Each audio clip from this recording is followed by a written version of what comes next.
Chapter 237. After Chenbachi was carried back from outside the tent, no one dared to believe that he was the previous commander of the cavalrymen of Divine Hall with a solemn expression and the blessing of light. It seemed that whether it was the emperor or the saint, as long as they were stripped naked and had countless pieces of flesh torn off from their backs by the thorn cane, they could only be miserable criminals. The priest of the Revelation Department glanced at the badly mutilated body on the carpet. His expression did not change at all. He spoke calmly and sternly. The main meaning was, of course, to reiterate the teachings of the Divine Hall. He warned everyone that Haotian's fair eyes were always patrolling the world, and those who dared to violate it would be punished. Ning Ke did not listen to him carefully. It was not that he had any bad feelings for this bigwig of the Divine Hall, or that he wanted to express his strong contempt for hypocrisy. In his opinion, sometimes hypocrisy was also a virtue. The reason why he could not concentrate was that the man lying miserably on the carpet was staring at him. Chenbachi, who was bleeding like a river and his muscles were strands, raised his head with difficulty. He stared at Ning Ke's eyes with his gray eyes without blinking. There was no emotion in his eyes, only indifference. However, it was this indifference that deeply showed his hatred for Ning Ke at this time. As the commander of the Divine Hall's apologetic divine army and a powerhouse in the see-through realm, he had never been humiliated like this.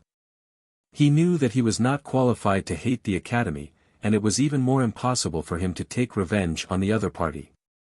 But at the same time, he believed that the two priests in the judicial department, especially Prince Longqing, would definitely stand up for him in the future. Therefore, even though he was already in a daze from the pain and his eyes were a little blurred, he still stared at Ning Ke because he wanted to remember this face and this person clearly. The matter of the horse gang on the meadow had been declared over with the severe punishment of the commander by the Divine Hall. Therefore, even if Chenbachi stared at Ning Ke could not do anything. Ning Ke could not be like those gangsters in the west city of Chang and beat someone up just because the other party stared at him. However, Ning Ke was not afraid of anything. He knew the hidden meaning in the indifferent eyes of the bloody man on the ground.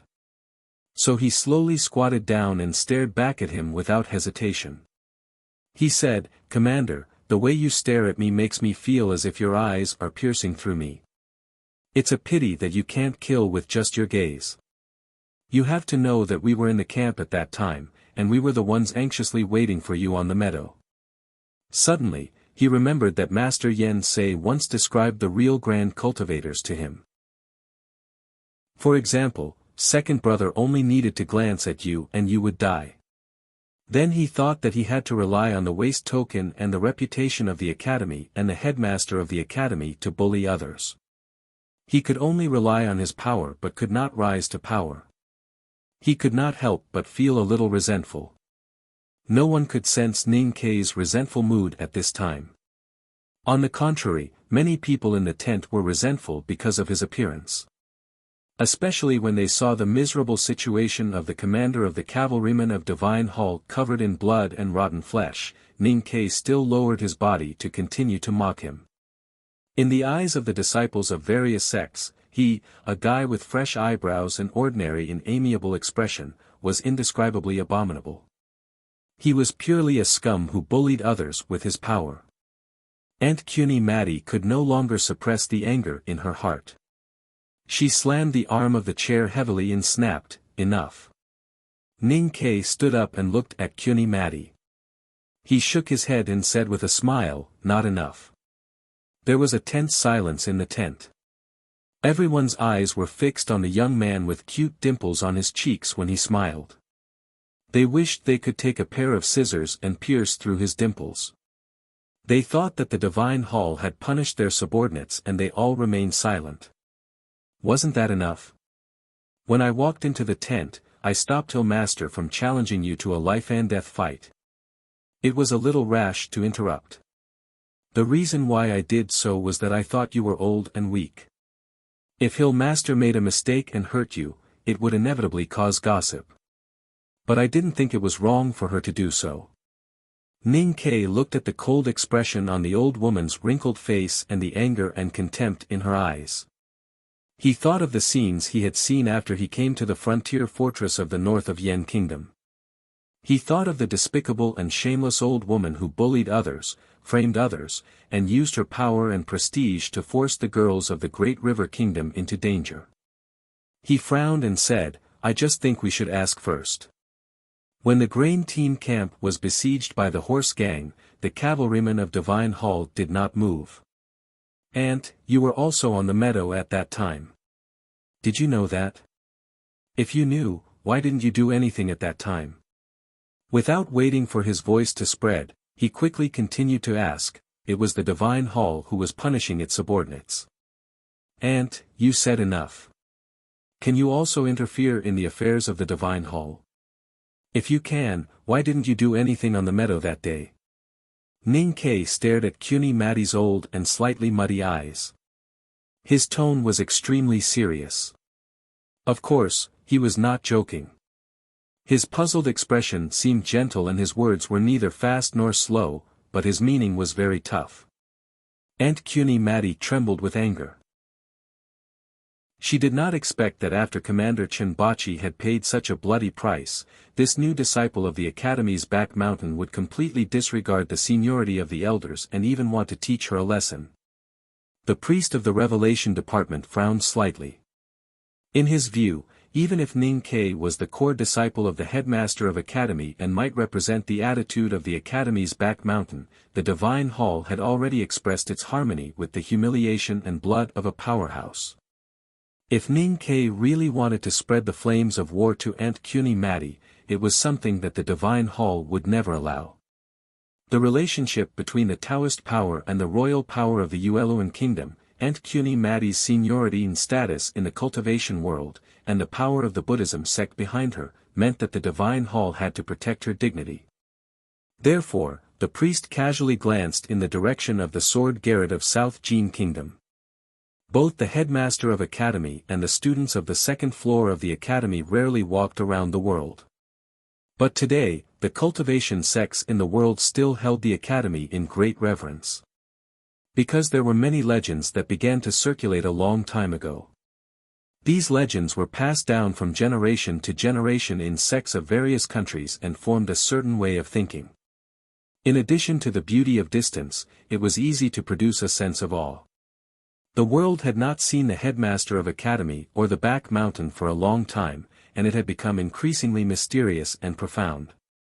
Now they finally saw a disciple of the second floor of the Academy. But it was not surprising. He could not summon the wind when he opened his mouth and could not summon the rain when he raised his hand. Instead, he was extremely proud and mean.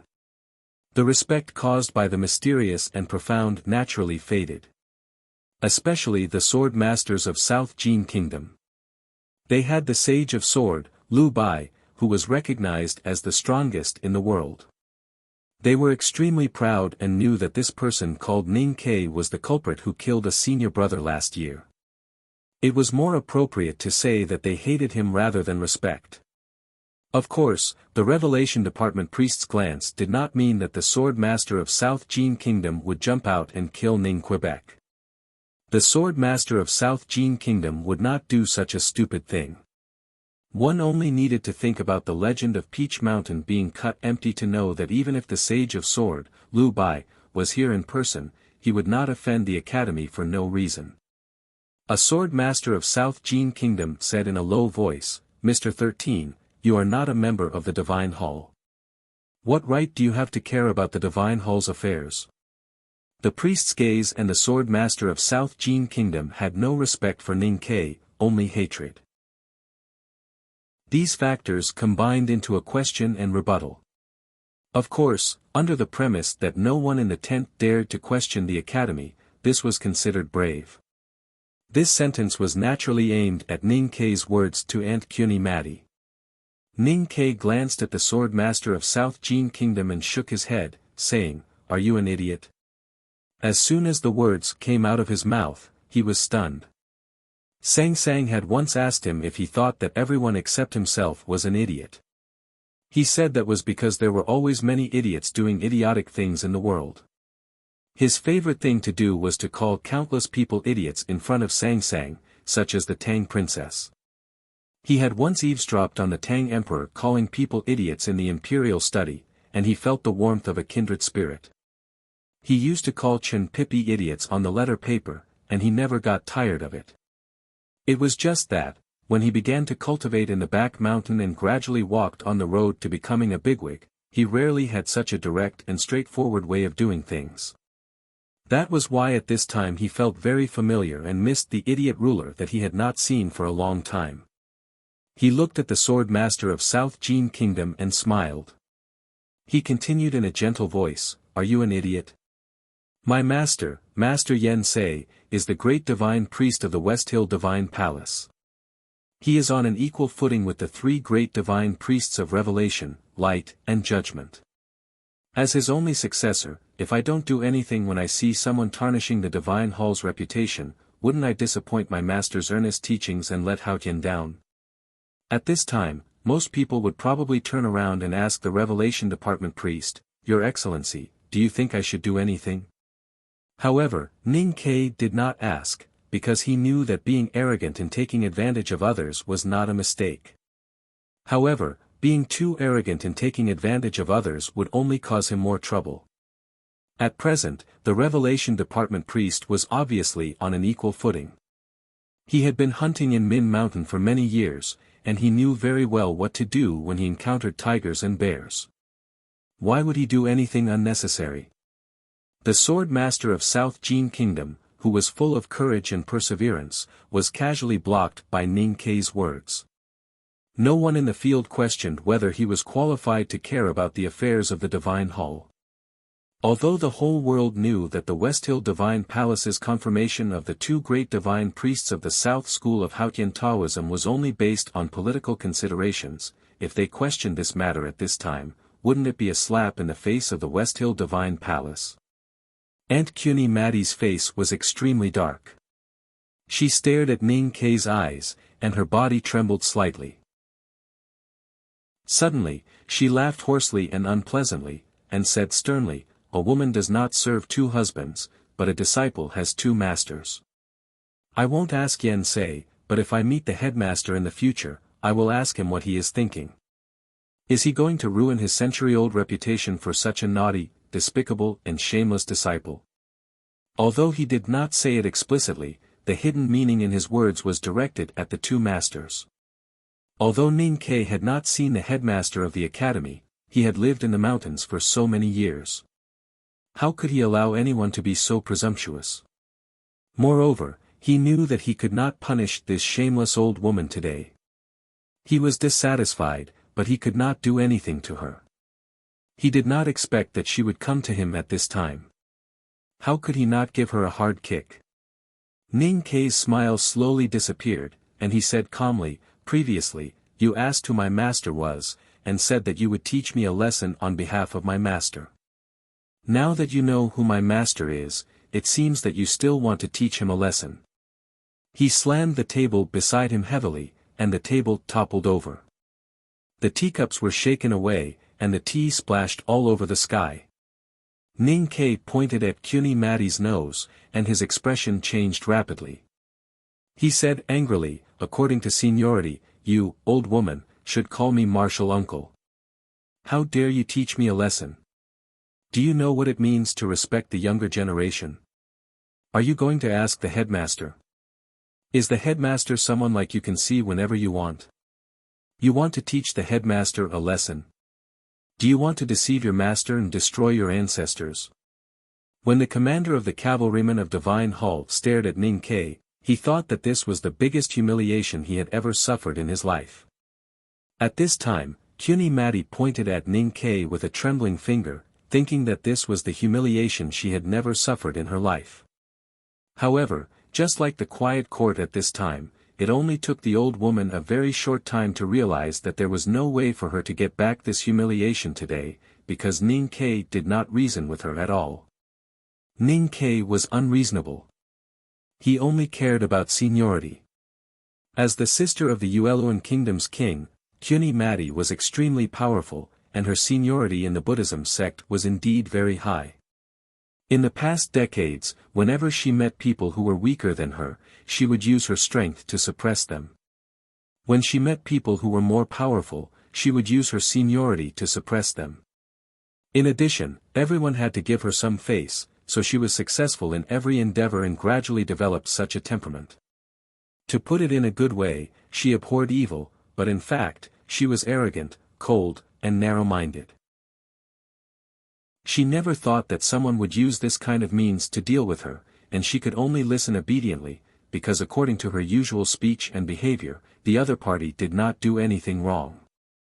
The seniority of the headmaster of the academy was indeed very high. Even she, the old woman with the highest seniority in the Buddhism sect, was only 2 generations lower than him. This also meant that if strictly required, she really had to respectfully call Ning Ke uncle. She humiliated her uncle and questioned the Grandmaster. This seemed to be no different from deceiving the Grandmaster and destroying the Grandmaster's ancestors. Kyuni Mati was so angry that she was a little out of her mind. Vaguely, she seemed to see those peers who were suppressed by her seniority and dared not to raise their heads no matter how she scolded them. She thought to herself, am I going to suffer the same humiliation today? She stared at Ning Ke, and her skinny old hands hanging outside her sleeves trembled violently. There was a strong fluctuation of the qi of heaven and earth in the tent. Ning Ke looked up at her condescendingly, with his hands behind his back calmly. There was no fluctuation of aura in his body. He did not need to say anything, and his meaning was clear. Hit me, hit me. Do you dare to kill me? If you really lost your mind and dare to hit me in front of so many people, I don't need to use eldest brother and second brother to kill you. I only need to send the 12th brother, Chen Pipi, to take a look at you and beat you up. Well, it's because your respected aunt has not yet entered the knowing destiny state. Ning Ke looked at her and shook his head. He sighed and said, as a mighty person in the Buddhism sect, you don't even know how thin your life is. No wonder you are so old and have not entered the knowing destiny state until today.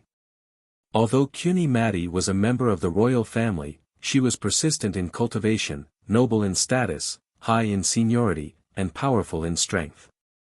The most painful thing in her life was that she could not cross the high threshold. Under the continuous stimulation, she was about to lose her temper and was on the verge of exploding. But she knew that she could not fight with Ning Ke here, so she had been forcibly suppressing it. But she still heard such a sentence at the end.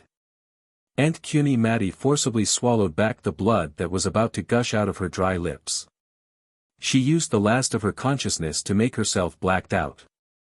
No one knew whether it was true or not, and then she fell backward. There was an exclamation in the tent. Requesting recommendation votes on Monday. Please support me. Last week, I have been the first in the weekly recommendation. I hope I can continue to enjoy this comfort this week. Thank you very much. I can't repay you, so I will blow you a kiss. Mua, mua. To be continued. If you like this work, please come to Chidian. Com to cast recommendation votes and monthly votes. Your support is my greatest motivation.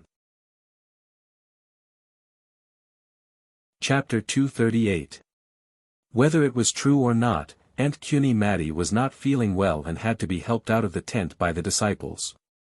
As for whether it was the occasional cold or the anger attacking her heart, one could guess it from the eyes of the monks from the White Tower Temple of the Yueluan Kingdom. Ning Ke looked at the weak back of the old woman without any sympathy. He thought to himself, even I have not seen the teacher. How dare you accuse the headmaster of the academy? What kind of fool are you? Thinking of the fool, he rolled his eyes and suddenly had the absurd idea of putting the big black umbrella on top of his head. He secretly thought that it seemed to make him more like second brother. Today's arrogance came from second brother's teachings. So although it was absurd, it was natural for him to have this association. From the legendary youngest uncle to second brother, senior brothers and sisters, and now Ning Ke, the puppets of the academy, were proud and arrogant. The people in the tent were shocked and angry before, but when they thought of the stories that had been circulating for a long time, they had to be silent. The academy had the right to be arrogant. If they were weak, they would be bullied even if they were not arrogant.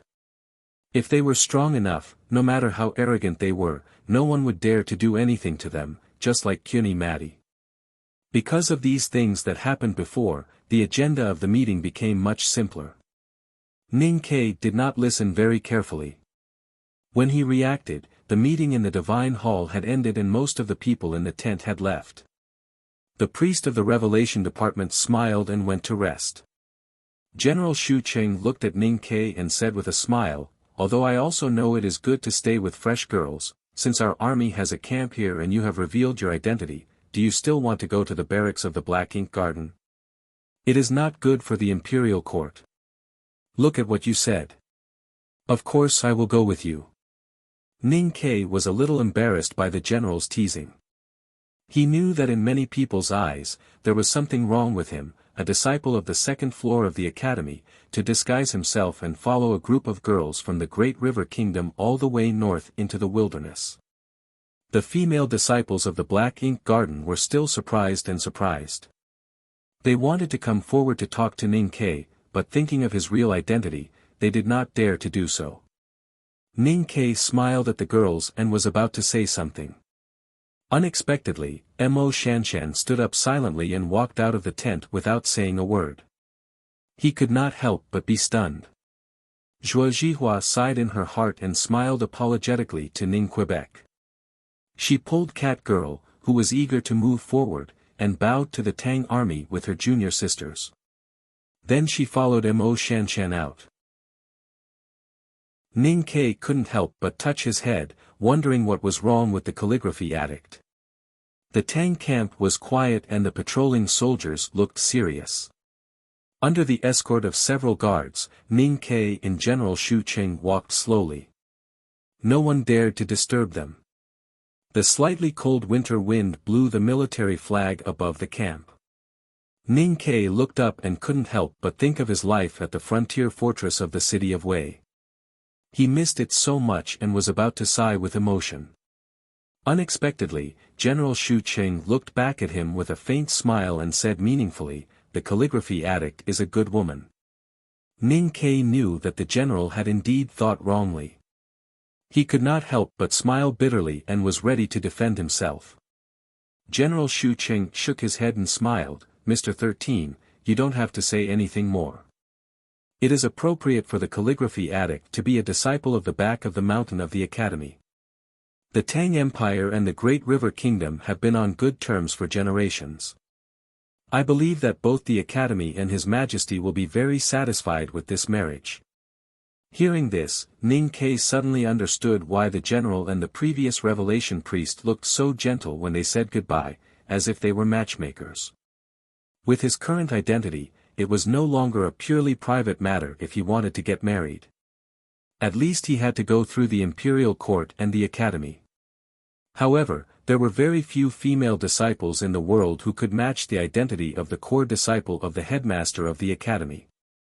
Of course, the calligraphy addict was the best candidate. Ning Ke did not know how to explain. He really admired the woman who was addicted to talisman and stood on the branch in a white robe and blue belt.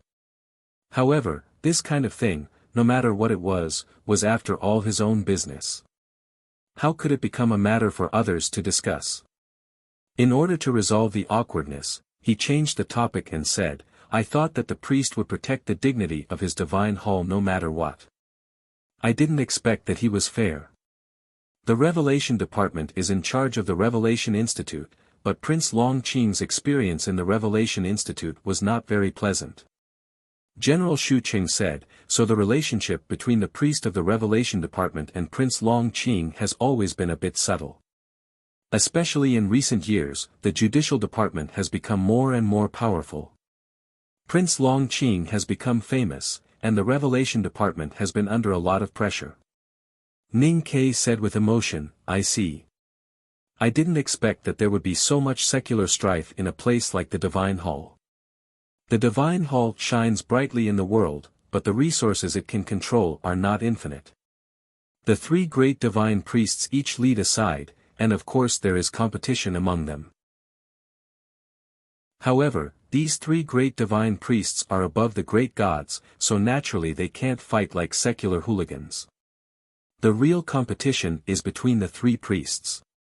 General Xu Qing continued to explain, among the two bigwigs of the judicial department, the Tao addict is obsessed with Taoism and doesn't care about specific affairs.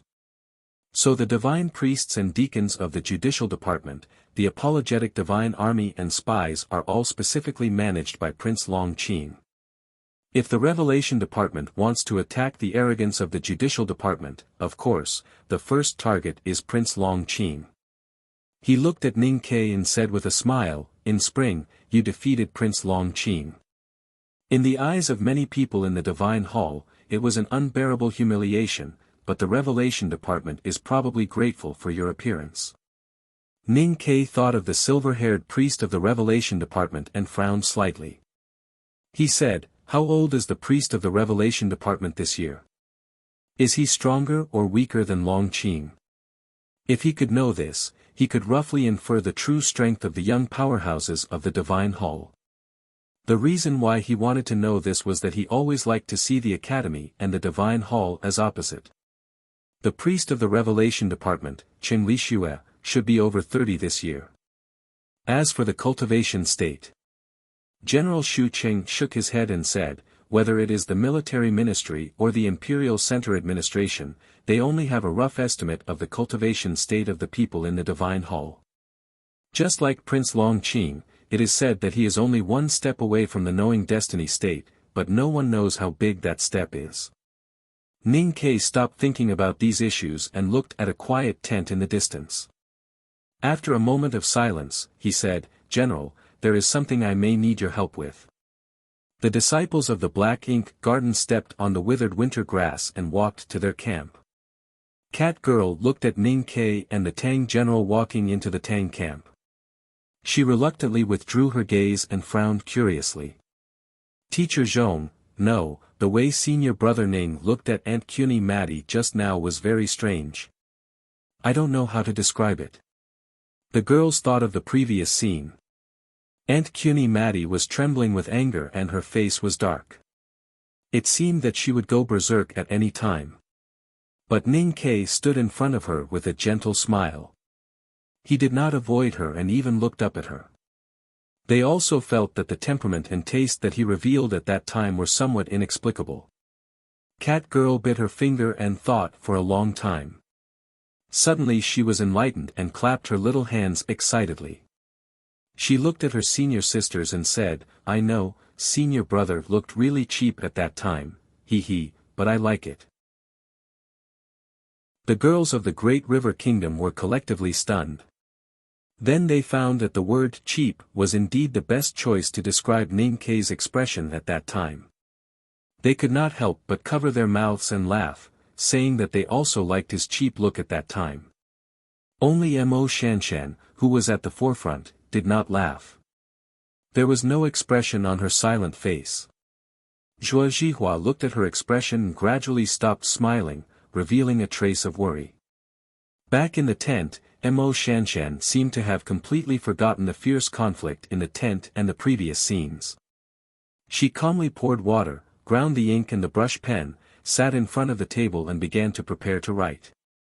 Zhuo Zhihua waved her sleeves to signal her junior sisters to leave temporarily.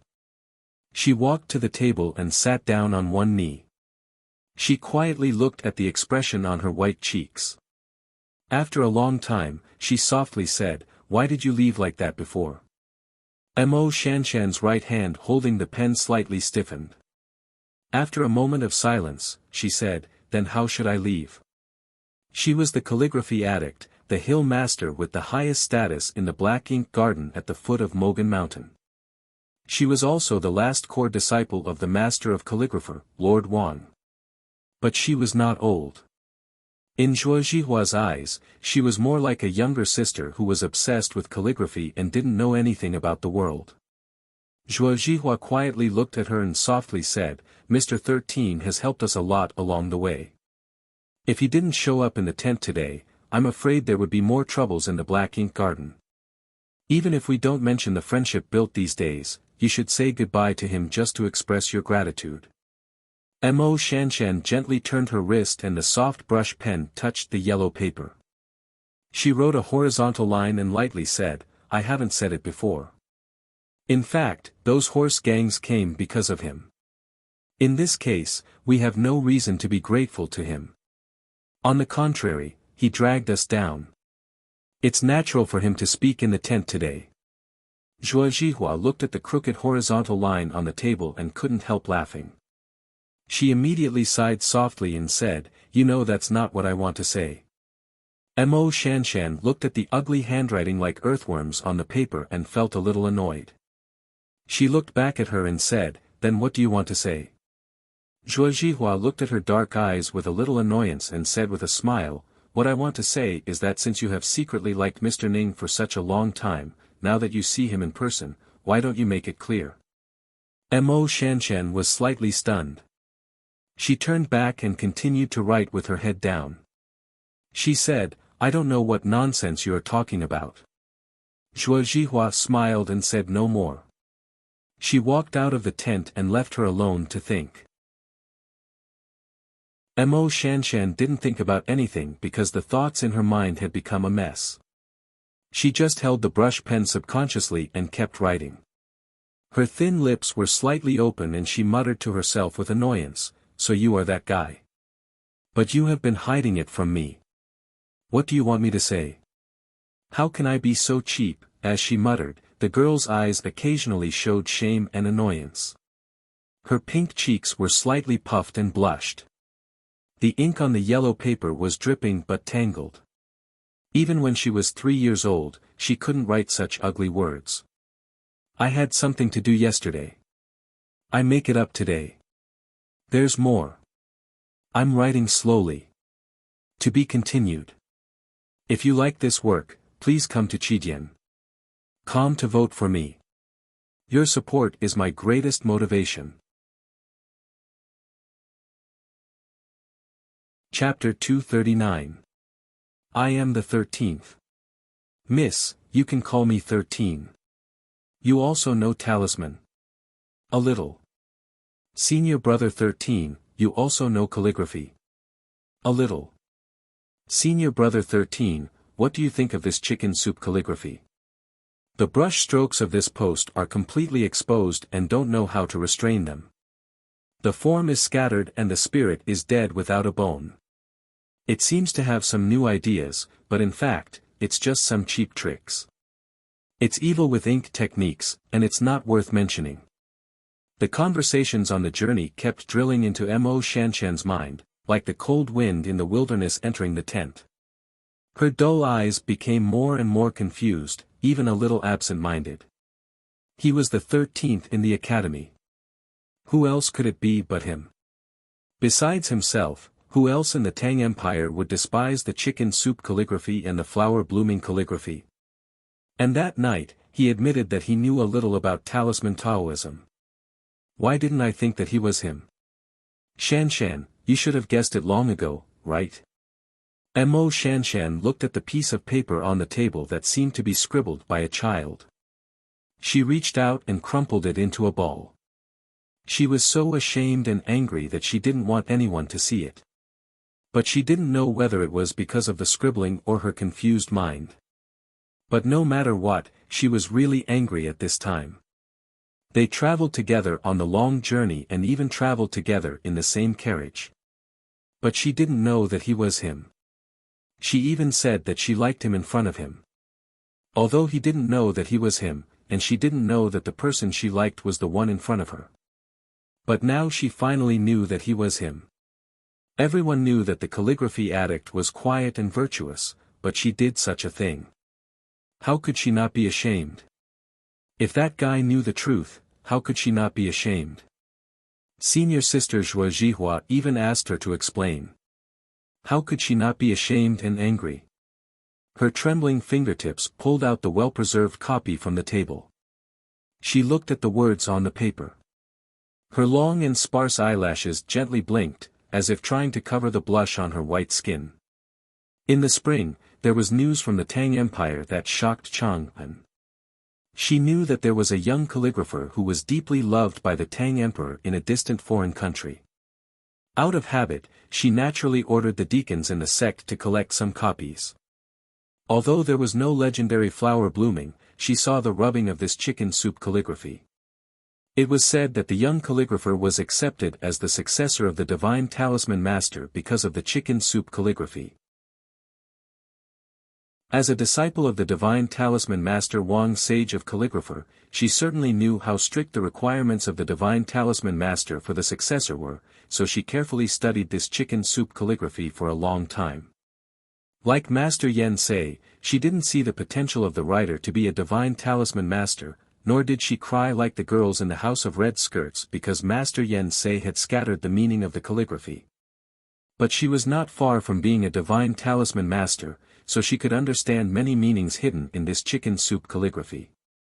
In addition, she also read many copies. She was proud, but she had to admit that the young calligrapher in Chang'an was really good at writing. Except for her master, the master of calligrapher, there was no one else in the world who could be compared with him.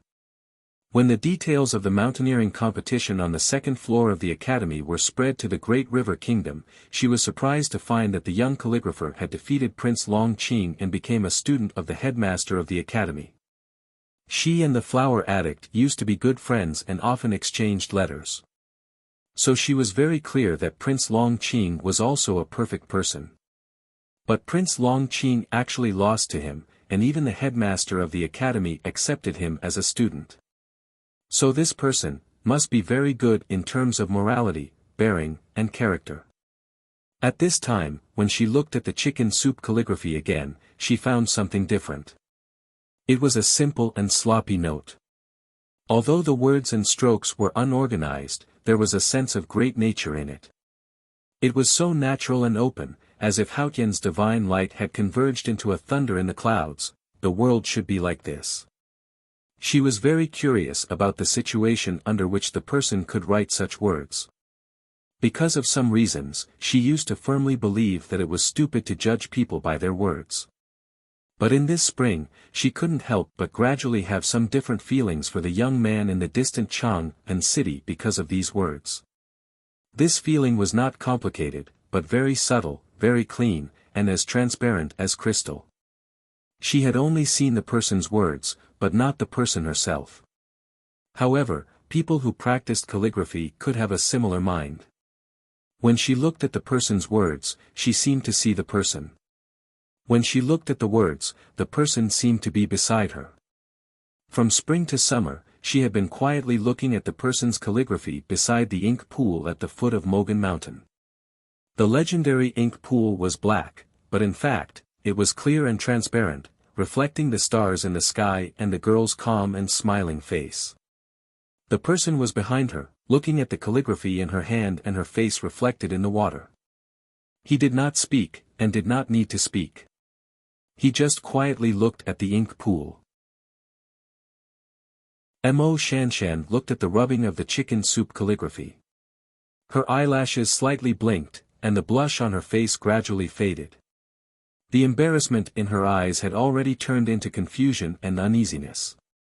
Looking at the ink words for a long time, she whispered, "It turns out that you are you.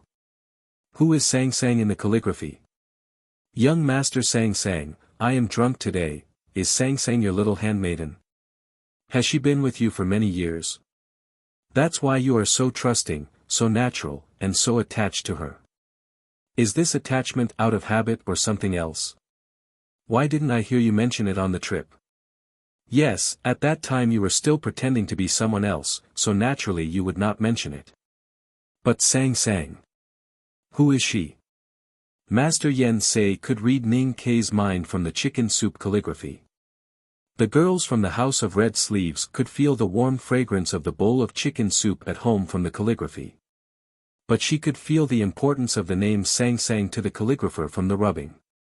At this moment, Zhuo Zhihua lifted the curtain and came in. Seeing Ning Ke sitting beside the desk in a daze, she could not help but smile. This year, she often looked at the hill master in a daze beside the ink pool, so others did not know that she had feelings for someone that ordinary people could not understand, but she clearly knew. "Let's read it after dinner and then think about what to do," she joked. Because of her close relationship with Zhuo Zhihua, her feelings were discovered by Zhuo Zhihua. That was why Mo Shanshan was a little shy and annoyed when facing her. Because of the name at the beginning of the chicken soup calligraphy, Mo Shanshan was a little uneasy and confused. Suddenly hearing Zhuo Zhihua's words, she could not help but feel more ashamed. She had never been ashamed in her life because she had never liked anyone. But now her feelings were exposed by her close senior sister. How could she not be ashamed? She held her slightly round pink cheeks with her hands, blinked her sparse eyelashes, and pursed her red and thin lips into a straight line.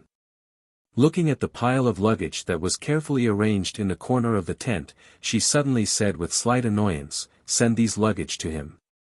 Zhuo Zhihua smiled and said, "I don't have time."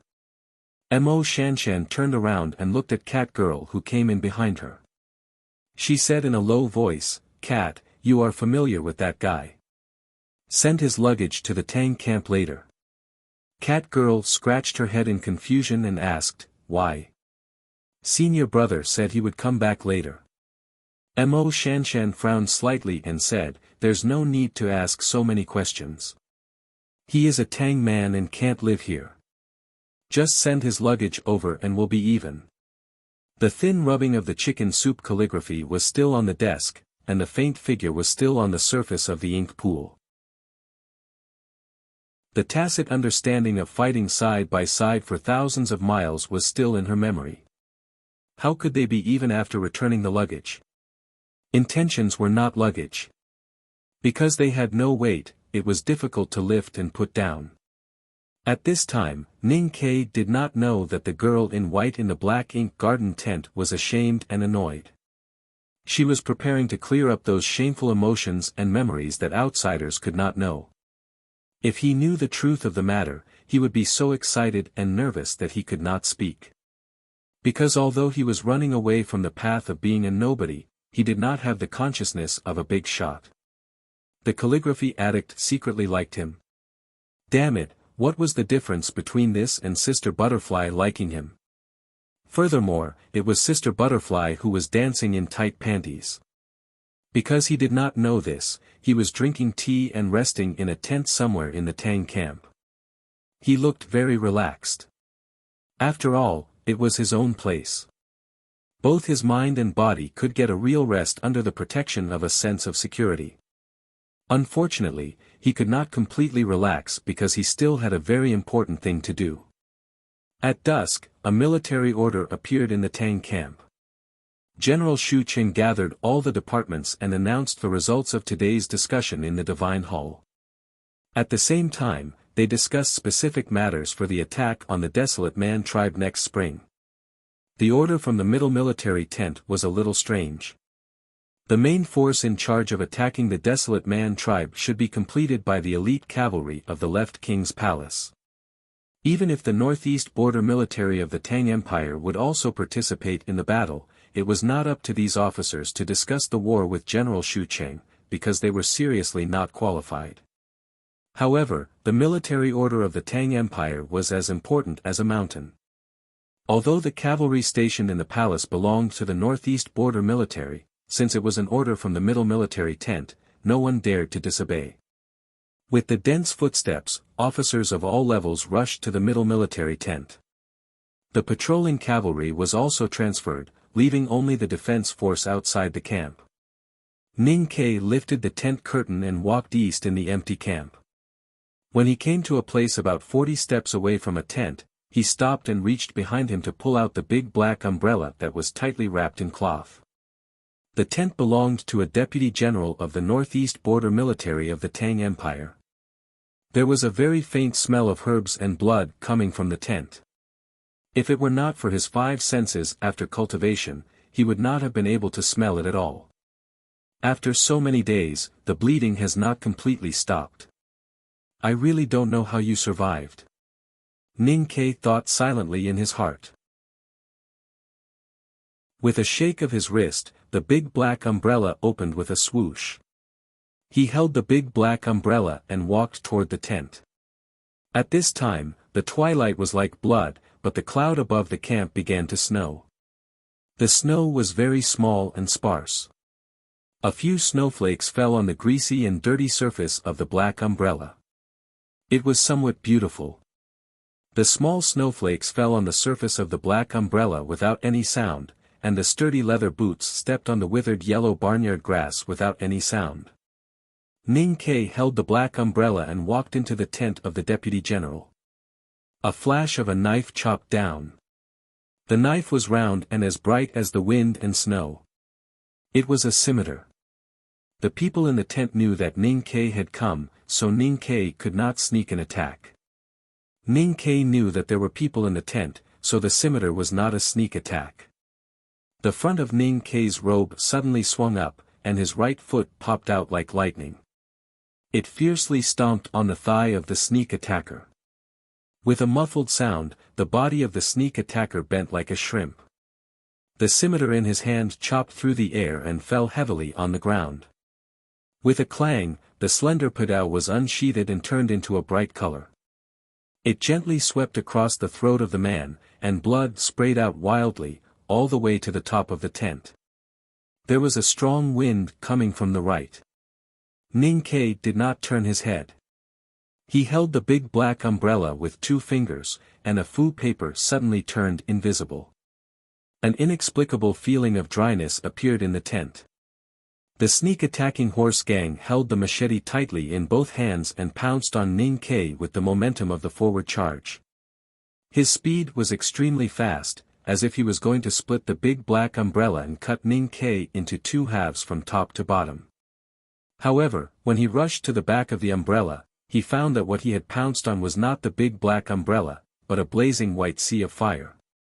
The flames in the air of the tent suddenly burned out, but the flames on the head of the horse gang were still burning.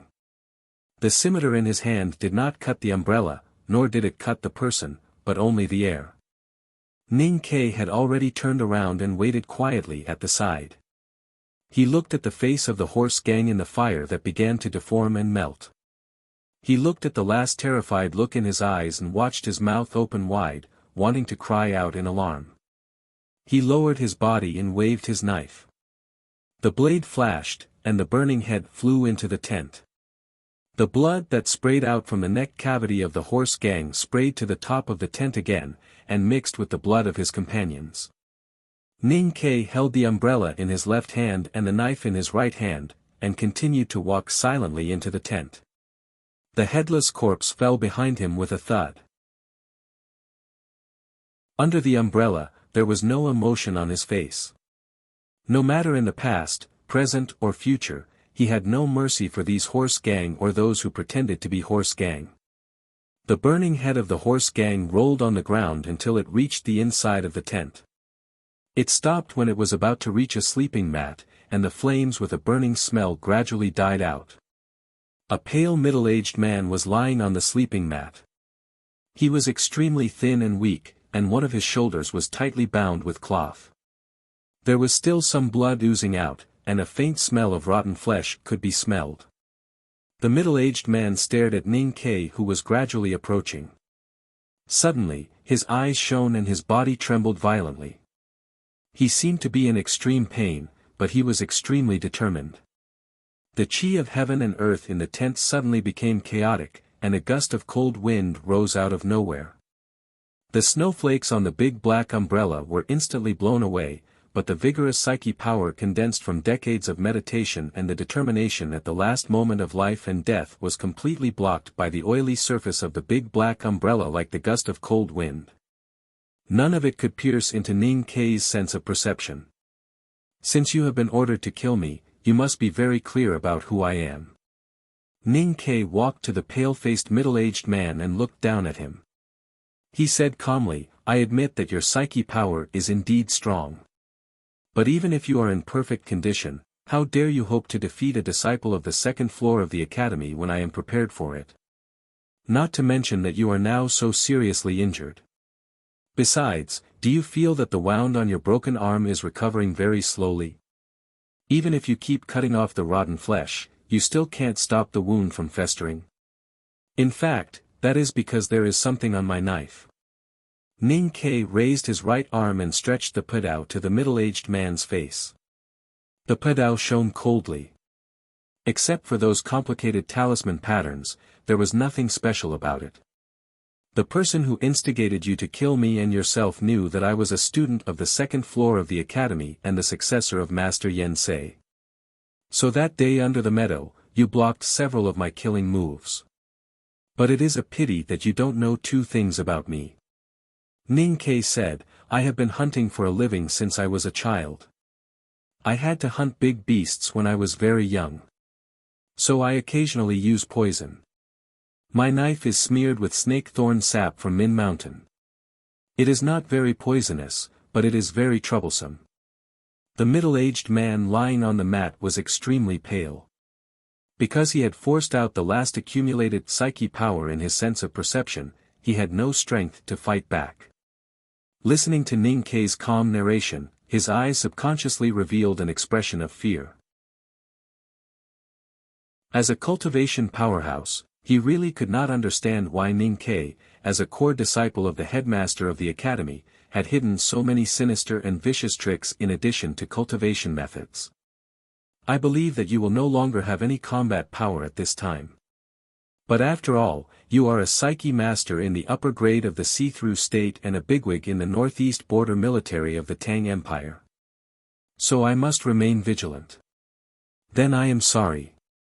With these two words of apology, Ning Ke once again waved the pedao in his hand. The knife light suddenly flashed and disappeared. The middle-aged man did not die, but there was another horrifying wound on his shoulder. His last remaining arm was also separated from his body. The middle-aged man turned with difficulty to look at his shoulder. After confirming that both his arms were broken, he could not help but feel disheartened. Then he felt an unbearable pain rush from his shoulder to his brain, and he could not help but let out a shrill scream. Ning Ke sheathed his knife and found a few pieces of old cloth in the tent. He stuffed one piece into the man's mouth and wrapped the rest around the wound on his shoulder. He was good at bandaging wounds, and with the addition of half a bottle of medicine, the bleeding quickly stopped. He lowered his head and seriously treated the middle-aged man's wound. At the same time, he said, I have said before that there are two things about me that you don't know. Apart from the one that I have said, there is another thing, which is that I have a flaw in my character. Although I have started to cultivate, I am still not a person beyond the world. So there are many things that I can't mention or let go of. For example, I will definitely take revenge for the fact that you wanted to kill me, and also why you wanted to kill me. Ning Ke finished bandaging and sat beside the middle-aged man. He took out the old cloth from his mouth and said, You will definitely not be able to mention anything in the future, so you have to learn to let go, such as those stupid things like loyalty. If he wanted to extort a confession by torture, there was no reason to cut off the other party's arm. But he did it, directly forcing the other party into a desperate situation, and then began to ask questions at this time. It seemed like a cold-blooded and unreasonable behavior, but in fact it was very reasonable. How could a strong cultivator's heart be broken if it was not for this kind of cold and clueless mental attack? The middle-aged man closed his eyes in pain. His dry lips were tightly pressed together, as if he was very afraid that once he opened his mouth, he would involuntarily say what Ning Ke wanted to know. Ning Ke looked at him calmly and said, There is no use pretending to be desperate. As long as you are alive, there is still hope. After all, you are still alive at this time, so there are some things that you have to explain. For example, who are you? I am suitable to write romance. I like to write romance. Who can pay a high price for me to write it? I am very satisfied with the writing of this chapter. There are still 2,000 words left. I will continue to write seriously. I want recommendation votes. Also, it is the end of the month. I want the monthly votes that I have not wanted for a long time. End of exclamation mark. To be continued. If you like this work, you are welcome to vote for recommendation votes and monthly votes. Your support is my biggest motivation.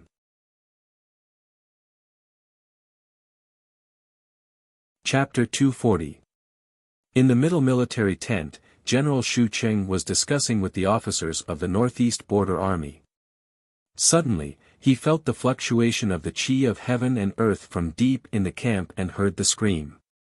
His expression changed slightly. A deputy general's expression suddenly tensed up as he stood up and prepared to rush out of the tent.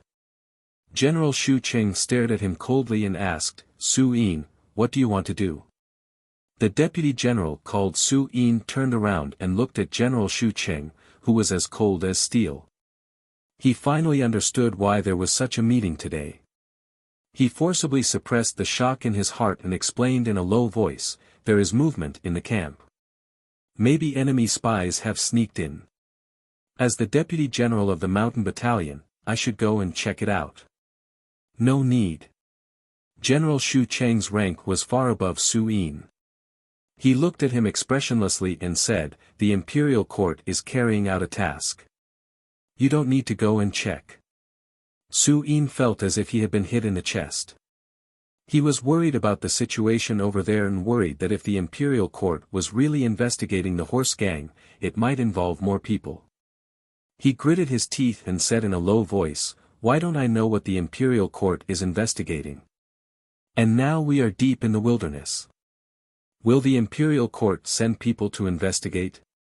General Xu Cheng slammed the table and shouted, "How dare you? Does the imperial court need to explain to a small deputy general? You shut up and sit down." The pale-faced middle-aged man was the leader of the horse gang who had ambushed the grain team in the wilderness. He looked at Ning Kei's face with listless eyes and said weakly, "Since you can find me, why do you still ask who I am?" "I can find you because I have guessed your identity. But guesses are not valid after all." Ning Kei closed the big black umbrella and continued, "It doesn't matter who you are. And it is easy to find out. I just need to draw a picture for the military ministry to check." The middle-aged man frowned painfully and said, "Then you can check. I can't go back to Chang'an now that I am in the wilderness. And even if I find out who you are, it won't help me with what I want to know. It's like if I break the law of Tang Empire and kill people, no one would dare to say anything bad about the headmaster of the academy." The middle-aged man slowly closed his eyes and said, "My name is Lin Ling, the commander of the Imperial Northeast Border Army's Inner Vanguard Battalion."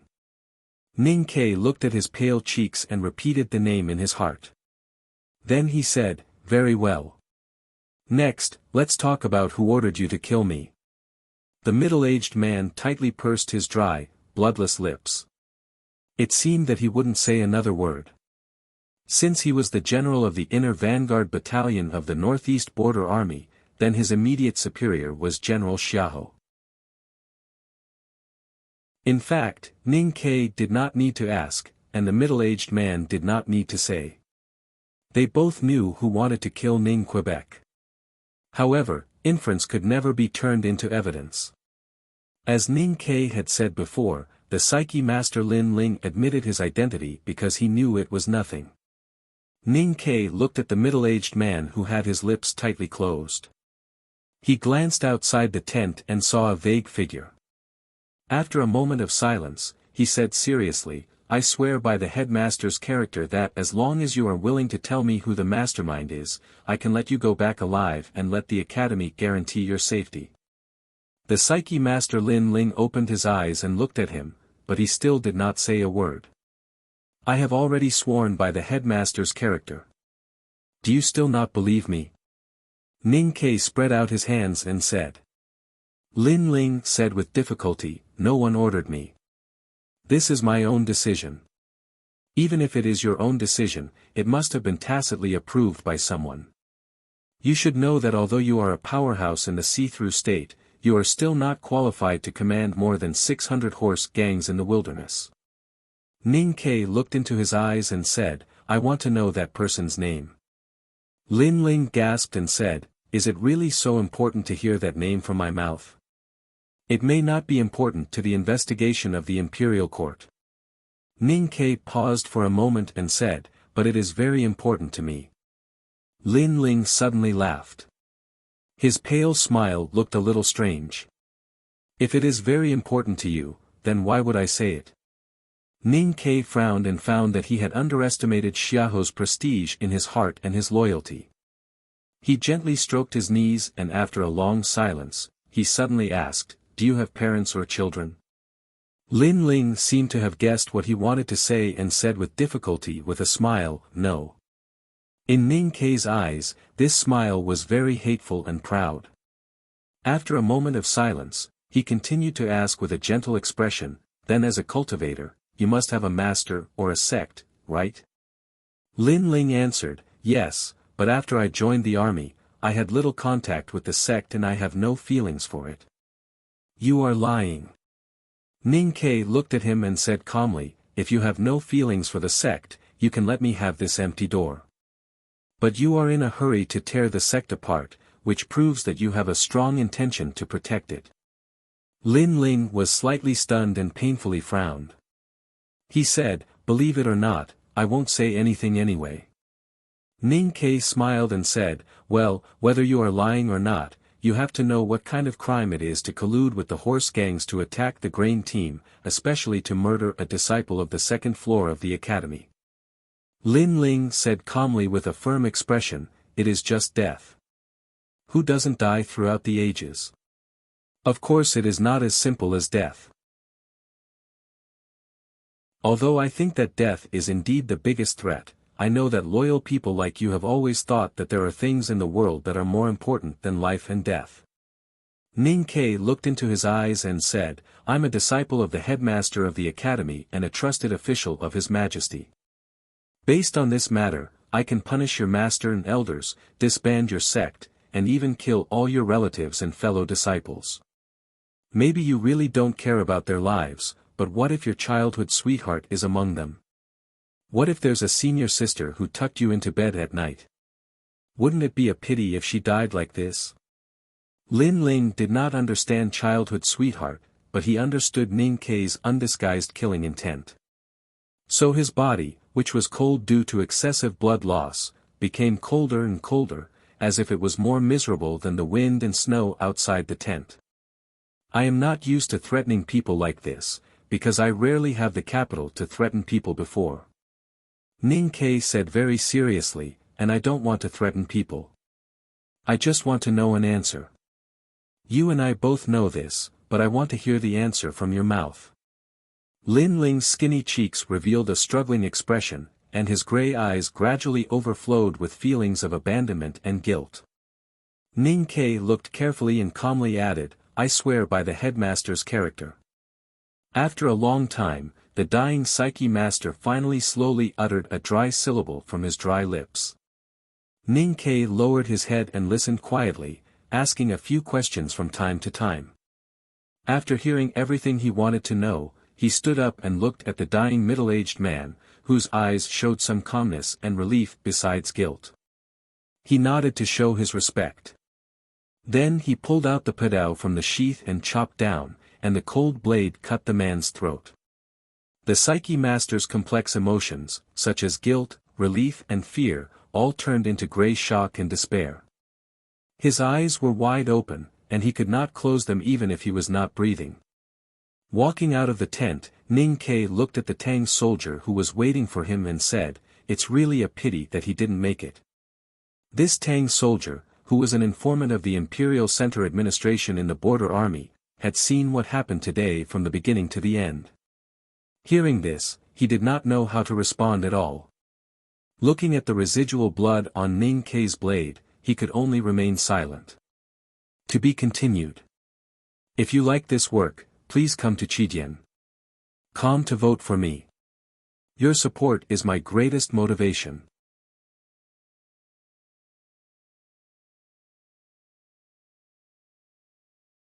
There was another secret memorial, which would be sent to the nation advisor through the Imperial Center Administration, and then directly sent to the imperial palace. Therefore, Ning Ke was not worried that the horse gang case would disappear without a trace. At this time, he was more worried about something else. Why did Xiaohe want to kill him? Even if Lin Ling suspected that he was involved in the case of the censor and acted on his own, this reason was not strong enough.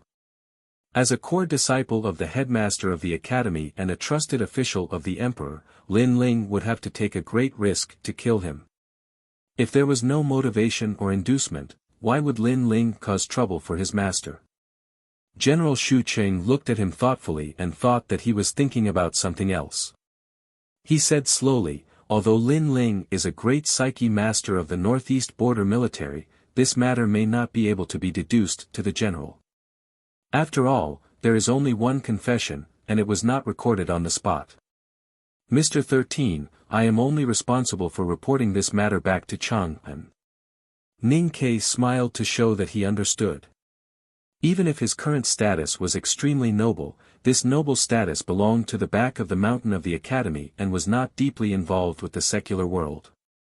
It was really delusional to want the imperial court to punish a general of the army with just one sentence.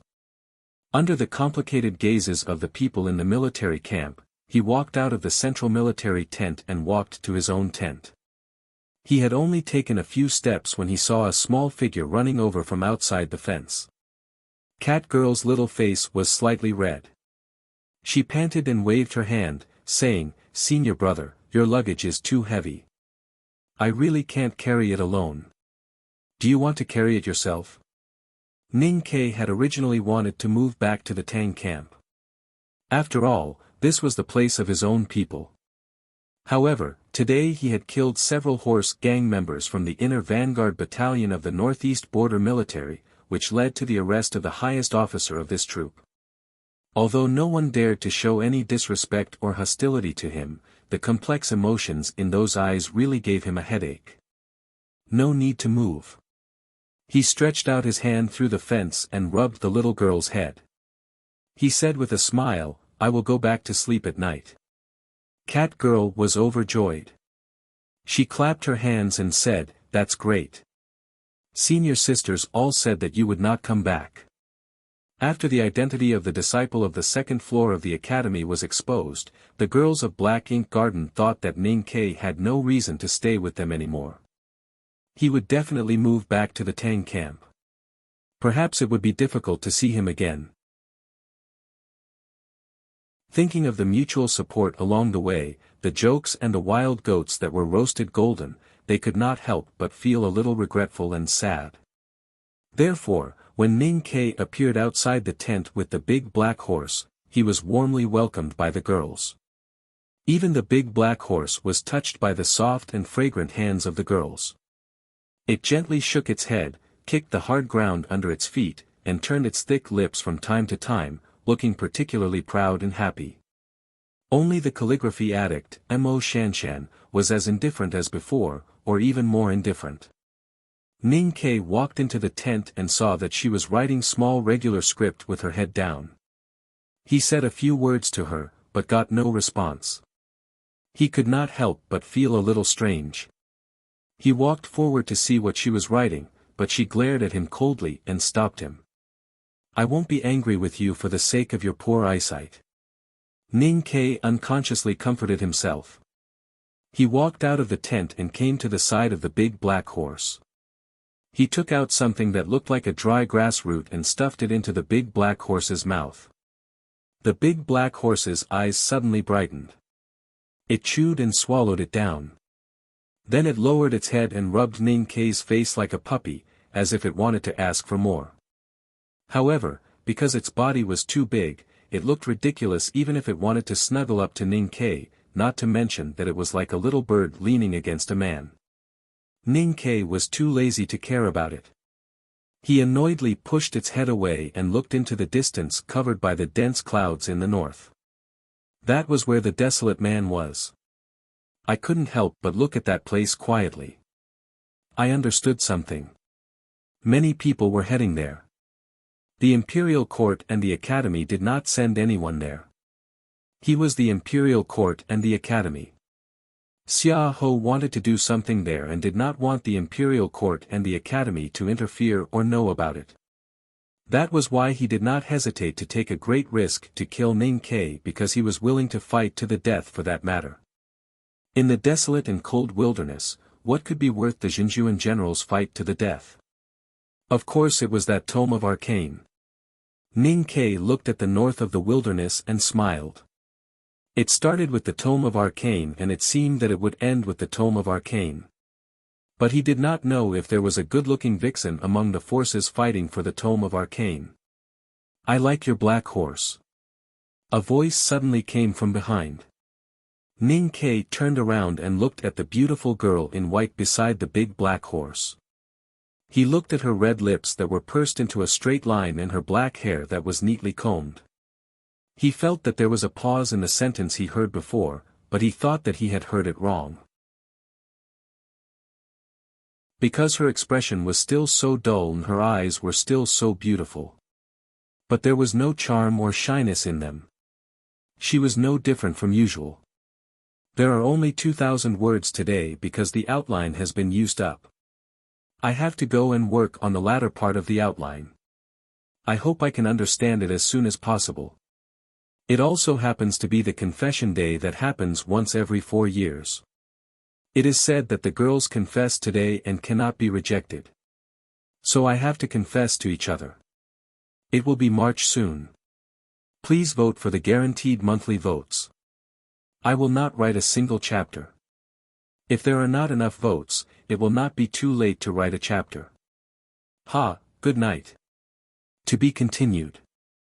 If you like this work, you are welcome to vote for it and vote for it. Your support is my biggest motivation.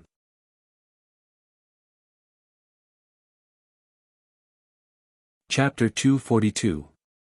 Looking at the young female talisman master in front of him, Ning Ke said after a long time, "I like her too." The big black horse grinned and showed his white pebbled teeth after receiving a series of confessions, especially when its master expressed his love for her. Mo Shanshan glanced at the big black horse and asked, "Why did you come back?" Ning Ke glanced at the direction of the Tang camp and said, "I went to deal with some things. I'm used to staying here." Mo Shanshan's expression softened a little as the word "used" was more pleasant to hear. She gently tucked her hair behind her ears and looked at him and said, "I will continue to go north with the Divine Hall the day after tomorrow. What are your plans?" Ning Ke did not listen carefully to the second half of the meeting. At that time, the priest of the Revelation Department relayed the letter from the Hierarch Lord. In the letter, the Hierarch Lord asked the powerhouses of the younger generation to sneak into the northern wilderness tribe in the middle of winter to find out their strength and find the remnants of the devil's doctrine. They could even carry out some purges if necessary. These were, of course, nominal statements. In fact, the Divine Hall also wanted to test and hone the disciples of various sects through this trip. Although they had not fought for more than 1,000 years, the Divine Hall knew that the strength of the Desolate Man tribe was still strong. Otherwise, the elite cavalry of the left king's palace would not be beaten so miserably. In order to avoid the situation of sacrificing in vain, the requirements for this batch of young cultivators to go north were extremely strict. They must be powerhouses above the see-through realm. As a leading figure of the younger generation, Mo Shanshan was naturally among them. "Are you going to the north?" Ning Ke frowned slightly and looked at the beautiful face of the girl in front of him. Thinking of the conflict between the Black Ink Garden and the Divine Hall these days, he could not help but worry and asked, "Who else is going?" Mo Shanshan's answer was as concise and clear as ever, or it could be said that she did not know why. "Of course, those people." Ning Ke smiled bitterly and thought that everyone thought that he was a disciple of the second floor of the academy, so he must know the strength of the cultivators of various sects in the world. The problem was that he really did not know who those people were. Mo Shanshan looked at his expression and thought that he was thinking about something else. She said, "Prince Long Qing has not appeared. I think he should be in the north now." Ning Ke shook his head and said, "Don't believe what they say. I don't want to compete with that prince for everything. I don't want to be the enemy of a lifetime. Then he thought of the powerful figure that Chen Pipi once mentioned. He felt a little curious and asked Mo Shanshan, I have met 2 of the 3 addicts in the world. What kind of person is the Tao addict? Will she appear when you go to the Beihuang region? I haven't seen the Tao addict, and I don't know if she has come to the wilderness. As for Prince Long Qing, you are indeed no match for him now, so I won't misunderstand that you want to challenge him. Mo Shanshan said, besides, you don't like to be compared with Prince Long Qing, and I don't like to be called one of the 3 addicts in the world. But I can tell you clearly that the Tao addict, Yi Hongyu, is addicted to cultivation, so her state is definitely above Long Qing's. Long Qing is stronger than me, so she is the strongest among the 3 of us. Ning Ke looked at her slightly flickering eyelashes and said, before becoming a divine talisman master, talisman cultivators like us will always be at a disadvantage when competing with people of the same state. You don't have to worry too much about it. Mo Shanshan looked at him with a puzzled look and asked, don't have to worry too much about what? Ning Ke was startled and said, don't worry too much about it. The Tao addict is stronger than you. Mo Shanshan shook her head and said, there are always people stronger than you in the world. Why do you care? Dusk had arrived early and the sky was dark. The cold wind on the wilderness blew the girl's face. Her long and sparse eyelashes gently blinked, and her expression was calm and tranquil, without a trace of reluctance. Ning Ke looked at her for a long time and felt a little emotional about the girl's state of mind. However, he had been floating in the stinking ditch for too many years, and every pore of his was filled with the smell of money and thirst. He really could not understand this kind of quiet mentality. Just like the porters on the dock, they could not understand that some pedantic literati would rather starve to death than write some articles. Even if he could understand a little, he did not know how to express his appreciation. I will also go there. He raised his arm and pointed to the dense wilderness in the distance in the north. Mo Shanshan frowned and asked, why? The edict of the Divine Hall has no binding force on you. Ning Ke looked at the end of the wilderness and said after a moment of silence, I want to find something, or to stop others from finding that thing. I don't have to do this. Even yesterday, I was still thinking about whether I should leave or not. But today, I find it is still worth doing. Mo Shanshan's expression gradually became dull and she asked, why? Ning Ke looked at her and said with a smile, because this is no longer just a matter of the imperial court or the academy. It is also my personal matter. Mo Shanshan looked back at him quietly. She looked at his profile under the last touch of twilight and looked at his shallow dimples.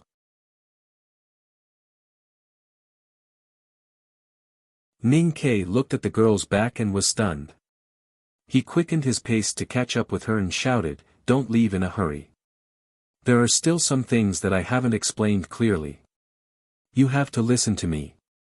Mo Shanshan stopped and did not look back. She indifferently said, what's the matter? Ning Ke turned to her and very solemnly bowed with hands folded in front. Mo Shanshan was slightly stunned. Ning Ke said with a shy face, I want to discuss something with you, Hill Master. Mo Shanshan looked at his cheeky face and thought of the face reflected on the calm surface of the ink lake in summer. She could not connect it with the face and felt a little depressed.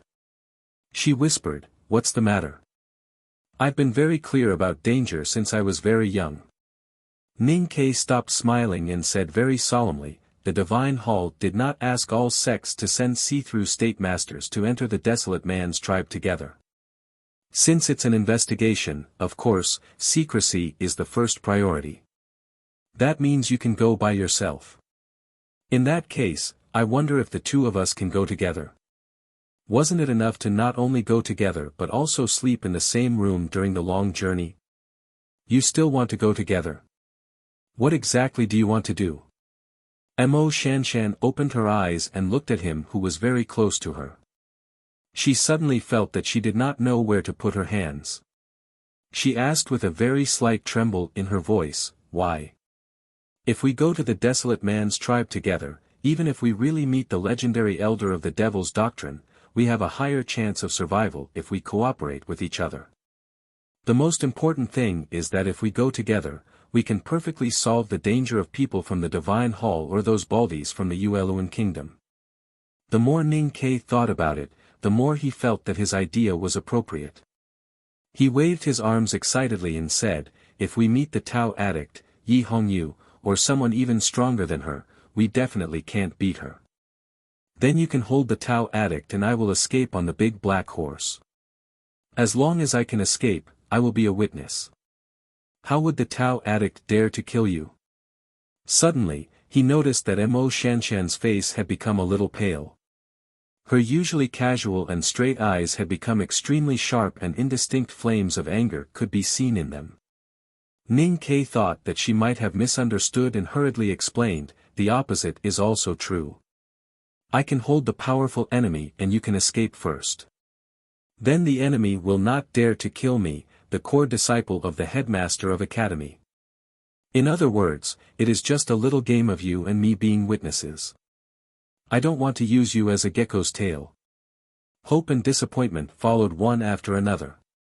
Especially this kind of subtle and slightly sour expectation involving the spring breeze would make every young girl feel ashamed and annoyed. Although Mo Shanshan was not an ordinary girl, she was a girl after all. Just like Ning Kai, although he was not ordinary shameless, he was shameless after all. Mo Shanshan stared into his eyes.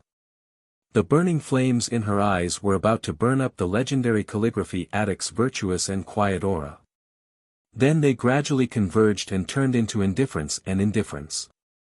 She said slowly, "You only want to escape when you meet a powerful enemy.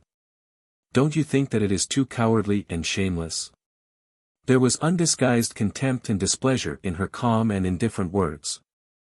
Although Ning Kai was used to the indifference and calmness of the young talisman master along the way, it was different from contempt.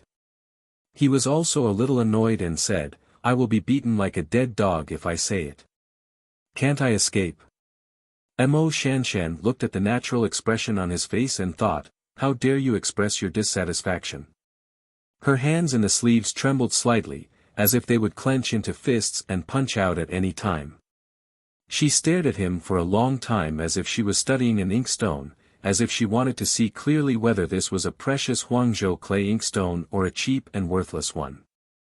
After a long time, the girl looked at him and asked disappointedly, "Headmaster of Academy. How could he accept a person like you as his student?" Ning Kai spread out his hands and answered honestly, "Because the headmaster of Academy himself doesn't know that he has a student like me. Sometimes I also wonder whether he will regret if he knows that I am such a person." Looking at his sincere look, Mo Shanshan didn't know what to say at all. Only then did she realize that her previous view was correct. It was a very stupid thing to judge a person by his words. Reality and imagination were two different things. She had been psychologically prepared for this. However, as the contact went deeper, she still couldn't understand how a person who could write those sections could be so shameless. Why was there such a big difference between the real him and the one on the surface of the ink lake? "Come here," Mo Shanshan suddenly said. She walked to the side of the table and spread out a roll of Xianzhou bud paper. Ning Kai didn't know what she meant.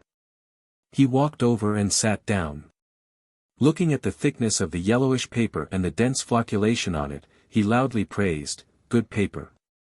I have only seen such good paper in the imperial study of His Majesty." Mo Shanshan didn't pay attention to his flattery.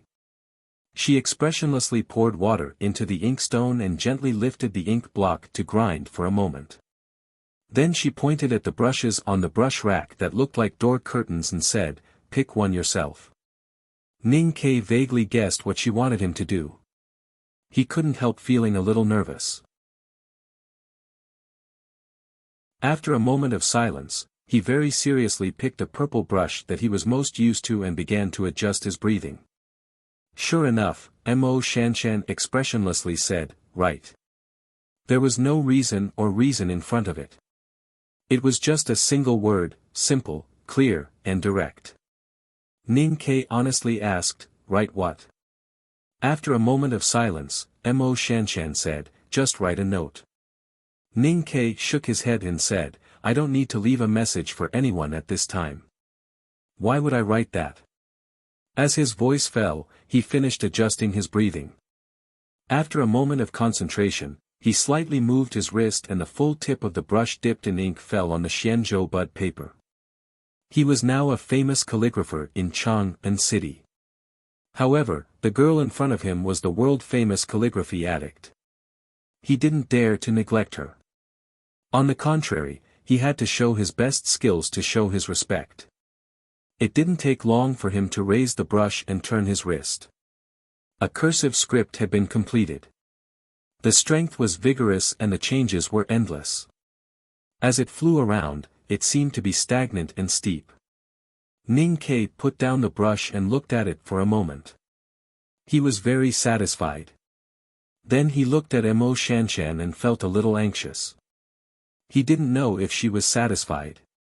Mo Shanshan turned to the opposite side of the table and squeezed him to the side. She lowered her head and looked at the ink paper for a long time. She didn't show any emotion on her face or in her eyes. Looking at the flying ink on the paper, the girl thought silently that it was indeed an expensive Huangzhou mud inkstone. Her own inkstone was the Huangzhou mud inkstone. The dusk had faded and the night had come. A few lights were lit in the tent.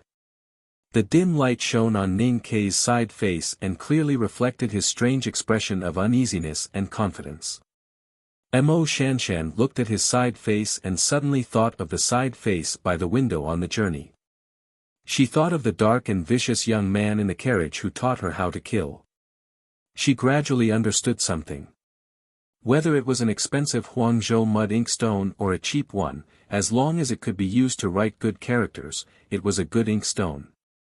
At that time, he was also himself and also worthy of being liked. Otherwise, why did she rush to say that she had someone she liked when he said he liked her a little? Mo Shanshan understood her mind and couldn't help bowing her head shyly, revealing a silent smile. Under the dim light, this smile was so beautiful that it couldn't be described. But when her eyes fell on the scribbled paper, the smile on her face became a little faint. She thought to herself that although the words were good, it was a pity that they were not the words she wanted. She did not want a large piece of paper. What she wanted was a small note. When are you going to write me a note? I like your characters. Mo Shanshan looked up at Ning Ke and said calmly. There was no pause or unnaturalness in this sentence. At midnight, in a corner of the tent, the young talisman master held the paper and looked at it quietly. No one knew what she was thinking. Cat Girl looked at it and frowned. Her bright eyes were full of dissatisfaction. She said indignantly, there are so many unfaithful men in the world. I didn't expect senior brother Ning to be such a person. Zhuo Zhihua was slightly stunned and thought that she really shouldn't tell those things to this little girl. She said with a smile, Mr. 13 doesn't know Hill Master's affection for him. How can he be unfaithful? Cat Girl stuffed the milk slice into her mouth and chewed hard. She snorted and said, heartless is even worse. Zhuo Zhihua said with a smile, don't be meddlesome. Hill Master is not a vulgar woman who dares not to speak. The cold wind was blowing and the snow was falling. It was a long way to go. They should take a rest first. Deep in the wilderness, they were close to the desolate man's tribe. Heaven and earth were already pure white. Occasionally, they could see a few trees and some hoofprints left by beasts. Just before entering this snowfield, Ning Ke got the last piece of information from the Imperial Center Administration and the Secret Guards. It confirmed that the caravan that came out of Tuyang City didn't stay in the palace for too long. It should have turned north from the mountain pass in front and then went somewhere unknown. He picked up a branch and drew a map and his route on the snow. Write a few words for me to see. Mo Shanshan took off her snow-covered hat and looked at him calmly. Ning Ke said painfully, I've written all the way. We are about to see the desolate man. Do you still want to write? Mo Shanshan pointed to the flat snowfield in front of her and said, hurry up. I like to see your words. To be continued. If you like this work, please come to Chidian. Come to vote for me. Your support is my greatest motivation.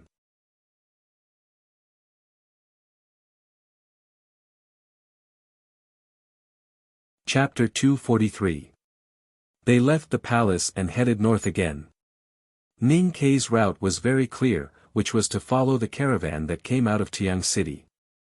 However, when they came to this snow pass, the intelligence from the Imperial Center Administration and the secret guards had been cut off. They had to explore the rest of the way by themselves. Fortunately, they were very careful along the way. They always kept the Tianqi Mountains clearly visible on their left regardless of the gloomy and snowy weather. Even if they could not catch up with the caravan, it was not a problem for them to go back the way they came. It was unclear whether it was his handwriting or her shameless spirit, but Mo Shanshan did not go with the powerhouses of the Divine Hall. Instead, she went north with him. It was a lonely journey. The two often learned from each other about calligraphy and talisman Taoism, and they both gained something. Ning Ke, in particular, mastered more basic skills of talisman Taoism through her demonstration, and even vaguely felt that he was about to break the realm. He could not help but feel happy. Mo Shanshan was also in a good mood. Just as she said, she liked to see Ning Ke's handwriting. During the journey, she could see Ning Ke drawing on the snow and mud with an ink brush or a branch on a piece of paper every time they stopped to rest. Even the boring and monotonous journey seemed to be enriched, and the snow was like a pool of ink. The rustling sound of the branch in the snow sounded.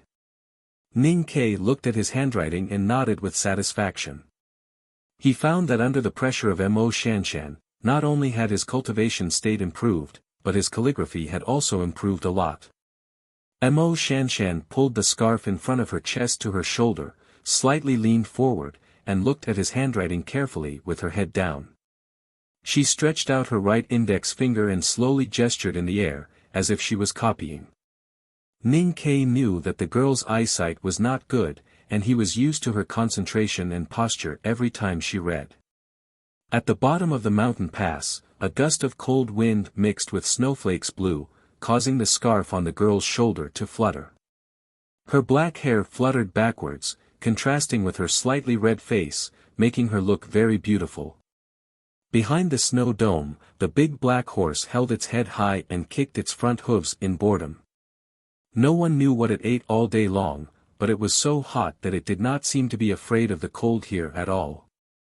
There was a maroon mare next to it, with a warm cloth quilt and a cloth band on its hooves, but it still seemed to be a little afraid of the cold. It kept getting close to the big black horse, carefully rubbing against it, as if it wanted to keep warm, but did not want to annoy it. The big black horse snorted softly and seemed a little tired. But it did not move its tall body, but stood upright in the wind and snow, blocking the snow wind blowing from the right side for the maroon mare. Mo Shanshan's fingers in the air slowly stopped and finished copying. But she did not raise her head. Instead, she continued to read the words on the snow, as if she wanted to keep them in mind. Ning Ke reached out to take off the black mask on his face and asked seriously, "Yesterday I asked you about breaking the realm. You said that everyone's situation is different, and the higher you go, the more difficult it is. But I just entered see-through from no doubt state, which is not a difficult juncture to break the realm. Why is there no movement after such a long time from Dongxing Stockade Village to here?" Mo Shanshan straightened up, looked at him and said quietly, "You just began to understand in spring, and now you have seen the front gate of see-through in less than a year.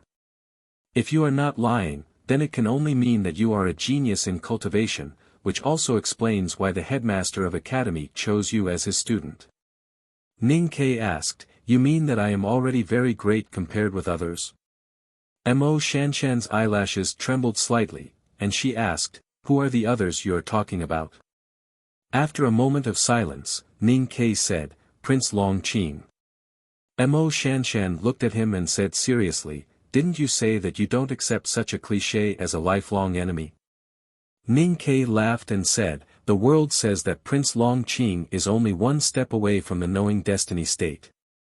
If he really enters the knowing destiny state, I can't be cliché even if I want to," and, his smile gradually disappeared, and he said calmly, "The Divine Hall will respect the Academy, but it doesn't mean that they are afraid of the Academy.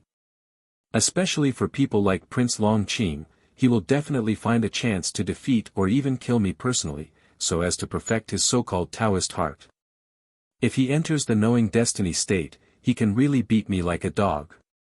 Mo Shanshan looked at him quietly, as if looking at the wind and snow outside the snow cave, and guessed what he was thinking. After a long silence, she said softly, "Do you want to defeat him? Pride and confidence come from strength, and I am not second brother." Ning Kai said, "So I don't expect to defeat him now, but I think that if it is possible to delay his steps into the knowing destiny state, maybe I can catch up with him one day. I think you should have time, although not enough time." Mo Shanshan looked at him, and a rare smile appeared on her usually expressionless face. The smile was a little awkward, but it was full of gratification, warmth, and encouragement. Among the 5 states of cultivation, the end state is the most difficult. It is very difficult to enter the knowing destiny state. Although I can write half divine talisman now, it is only a lucky chance that I got. I still can't see the threshold of the knowing destiny state. Mo Shanshan looked at him and continued, "Although Prince Long Qing is recognized as the most likely to enter the knowing destiny state among the younger generation, I think he just saw the threshold, and there is still some time before he can cross it. A few days ago, I was thinking that the Divine Hall let us enter the wilderness because of this consideration." Ning Kai suddenly thought of something, and he frowned and asked, "You once said that Long Qing is not as good as the Tao addict. If Long Qing has seen the threshold of the knowing destiny state, then what about the Tao addict? Maybe she has crossed one foot?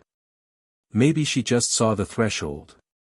Mo Shanshan said, "The strength of the Tao addict lies not only in her state of cultivation, but also in her exquisite mastery of Taoism. It is said that the hierarch of the Divine Hall once praised her for being proficient in all kinds of cultivation methods. You can imagine it." Ning Kai was shocked when he heard the words, "proficient in all kinds of cultivation methods." When he was about to ask more specific questions, he suddenly raised his eyebrows and stretched out his arm to hold the big black umbrella behind him. A very weak arrow sounded in the wind and snow outside the pass. Although Mo Shanshan was not as sensitive to the sound of arrows as Ning Kai, as a cultivator in the upper see-through state, she found the speed of the arrow not a little slow. Her exposed fingers moved slightly outside her sleeves and pinched a piece of food paper. Ning Kai reached out to stop her, because he heard the direction of the arrow, and it should have nothing to do with them.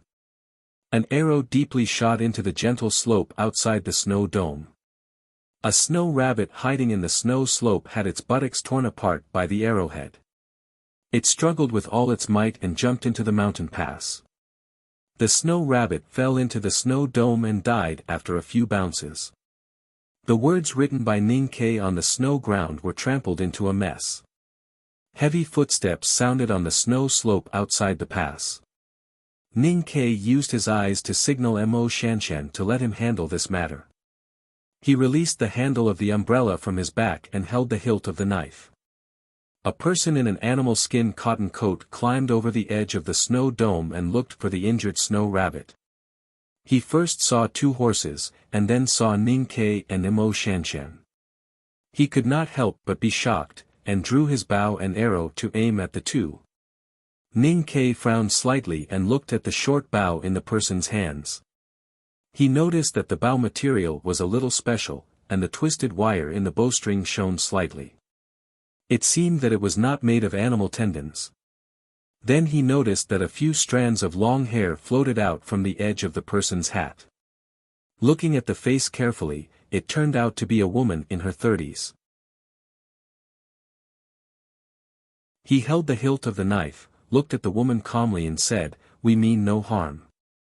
Mo Shanshan looked at him and did not understand what he wanted to do. Although she could already confirm that the woman was just an ordinary person, shouldn't she be more careful in a place so close to the desolate man's tribe? The woman looked a little surprised when she heard Ning Kei's words. She hurriedly took 2 steps back and stepped on the edge of the snow dome. Only when she was far enough away from Ning Kei did she seem a little relieved. She asked, "You're from the Central Plains?" Her accent was a little strange. The tip of her tongue rarely moved, and the time between each word was very precise, which made her sound straight and tough. But these 3 words were still understandable. Ning Kei looked at the woman and asked seriously, "Desolate man?" The woman did not answer his question, but looked at the 2 warily. She pulled the short bow tighter in her hands, making a slight deformation sound as if an arrow would be shot at any time. She continued to ask, "You're from the Central Plains?" Mo Shanshan was not good at lying, and there was no need to lie in this situation. She answered expressionlessly, "I'm from the Great River Kingdom." The woman shook her head and said, "I've never heard of you." Mo Shanshan pointed at Ning Kei and said, "He is a Tang. I think you should have heard of him." Ning Kei thought that this was bad. 1,000 years ago, it was the Tang Empire that drove the desolate men to the cold region of the far north. The hatred between the 2 sides was as deep as the sea. How could this desolate woman not get mad when she knew that he was a Tang? He tightened his grip on the hilt of his sword and prepared to kill the woman before she could make her move. Unexpectedly, when the woman heard the word Tang, she was only slightly startled. She did not have any intense reaction. Instead, she calmed down and said, "I've heard of the Tang." Ning Kei frowned and asked, "Have you heard of it?" "Yes." The woman said in her unique accent, "Everyone in the tribe knows that we moved away many years ago because our ancestors couldn't defeat you." Ning Kei was even more confused and asked, "Then why aren't you angry when you know I'm a Tang?" The woman put away her bow and arrow and said expressionlessly, "If you can't win, you should admit defeat. What's there to be angry about?" Ning Kei scratched his head and said, "It seems, that makes sense." This was the first time that Ning Kei and Mo Shanshan had seen the desolate men. Through a short contact and conversation, they found that the desolate men were not the rumored monsters that could eat stones and drink molten iron. They were like them, who needed to hunt, could talk, wore clothes, and ran around every day to make a living. They could not be more ordinary. The desolate woman no longer paid attention to them. She pulled out the arrow from the snow rabbit and carefully observed the wear and tear of the arrowhead. Then she grabbed a snowball and wiped the blood off the rabbit. She then threw it into the bag behind her. Mo Shanshan looked at her quietly and suddenly asked, "Why did you come to the south?" It was Ning Kei's turn to look at her. He came to the wilderness occupied by the desolate men for a very clear purpose. It was not for the divine hall, nor for the peace of the countries in the Central Plains. He was going to find the tomes of Arcane. Of course, he did not want to deal with these desolate men. The desolate woman glanced at her and said, "Why can't we come?" Mo Shanshan said, "This is someone else's place." The woman said, "Many years ago, this was our hometown. But after we left, it was occupied by those barbarians. Why can't we come back?" Mo Shanshan looked at her and asked seriously, "But the grassland barbarians have lived here for so many years. They have lived here for generations. Now that you have occupied their land, how can they survive?" Ning Kei looked at her and thought to himself, "Although you are a cultivation genius, how can you ask such an idiotic question?" The desolate woman looked at Mo Shanshan as if she was looking at an idiot and said, "If we don't take it back, how can we survive?" Ning Kei burst out laughing. Mo Shanshan glanced at him expressionlessly. Then she led the maroon horse and followed the desolate woman across the edge of the snow dome to walk down the gentle slope. Ning Ke was stunned and hurried to keep up. The big black horse was stunned for a long time and found that no one paid attention to it. They all ran away. It angrily kicked the snow and carried the heavy luggage to keep up with them. After talking for a while, Ning Ke felt that the Desolate were really interesting, especially their temperament was very similar to that of the Tangs. But he was still not ready to contact the Desolate. He did not expect that Mo Shanshan seemed to have a different idea. Mo Shanshan looked at the desolate woman walking in front of her with a bow on her back and said softly, "We will fight with the Desolate next spring. Of course, we need to know the real situation of the Desolate tribe. The Divine Hall asked us to investigate the enemy, and this desolate woman does not suspect us. Isn't this the best opportunity?" Ning Ke shook his head and thought that the Divine Hall wanted to fight with the Desolate. What did it have to do with him? However, since Mo Shanshan insisted on taking this encounter as a part of her mortal world trial, he could not object. After walking out of the snow dome and turning east for a short distance, he saw a lonely tent. The surface of the tent was painted with a black mud-like paint. It seemed to be able to keep out the wind and cold.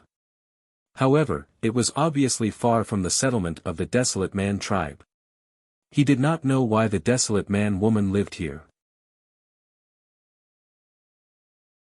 The Desolate Woman did not invite them to be a guest, but she did not show obvious hostility to them either. She let them follow into the tent, threw them a large piece of jerky without enthusiasm, and poured them 2 bowls of hot water. There was not too much salt in the jerky. Although it was tasteless when chewed, it would emit a rough original fragrance if mixed with saliva for a long time. Since Ning Ke left the city of Wei, he rarely had a chance to touch such things. He could not help chewing with relish and did not have time to talk at all. Mo Shanshan thanked the desolate woman and tore 2 pieces of meat into her mouth and chewed slowly. Looking at her expression, it was not clear whether it tasted bad or good. The desolate woman lowered her head to deal with a piece of animal skin and ignored them. Although there was no face-to-face in the tent, it was silent. Ning Ke felt the strange atmosphere and could not help but look up at Mo Shanshan. He thought that she did not say that she wanted to investigate the enemy and check the real situation of the desolate tribe. Could it be that she could speak when she was mute? To be continued. If you like this work, please come to Chidian.com to vote for me. Your support is my greatest motivation.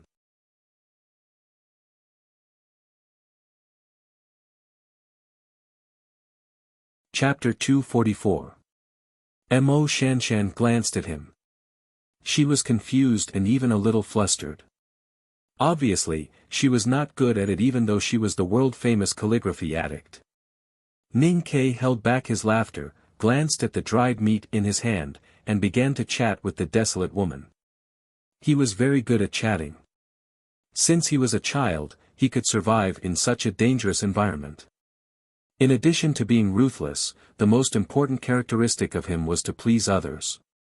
Generals of the city of Wei, His Majesty, Master Yen Sei, and Senior Sister Professor by the East Window liked him. Who didn't like him?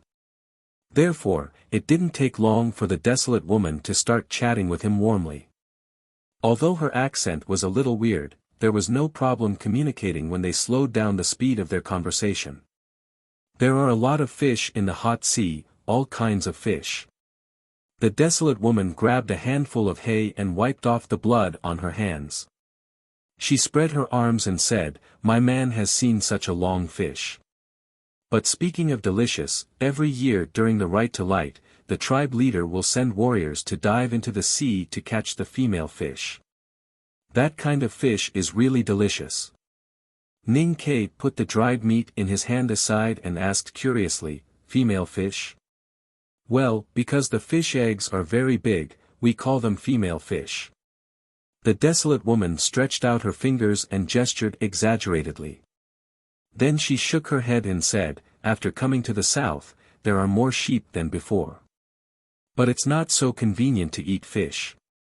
From the conversation, Ning Ke learned that the desolate men went down from the hot sea in the cold region in spring and robbed a large grassland of the palace. Before winter, they had stored enough food and even kept a lot of sheep. But probably based on tradition, the tribe still sent the desolate men to hunt everywhere. The cold wind hit the tent with snowflakes. Because of the strange paint on the outside, it made a dull sound. Ning Ke thought of what he had seen along the way and was puzzled. He asked, even if it's hunting, it doesn't make sense to come to such a remote place. It's not safe to be too far from the tribe. He had been hunting in Min Mountain since he was a child, so he was very clear about the hidden dangers of hunting far from the tribe. The desolate woman said, "This is the rule of the tribe. During the winter ceremony, you have to live alone for the whole winter." Ning Ke asked curiously, "What is the winter ceremony?" As soon as he finished speaking, he suddenly raised his eyebrows. Mo Shanshan, who had been sitting quietly beside him, also looked at the door. The heavy curtain was lifted, and a short figure rushed in, shouting joyfully, "I'm back."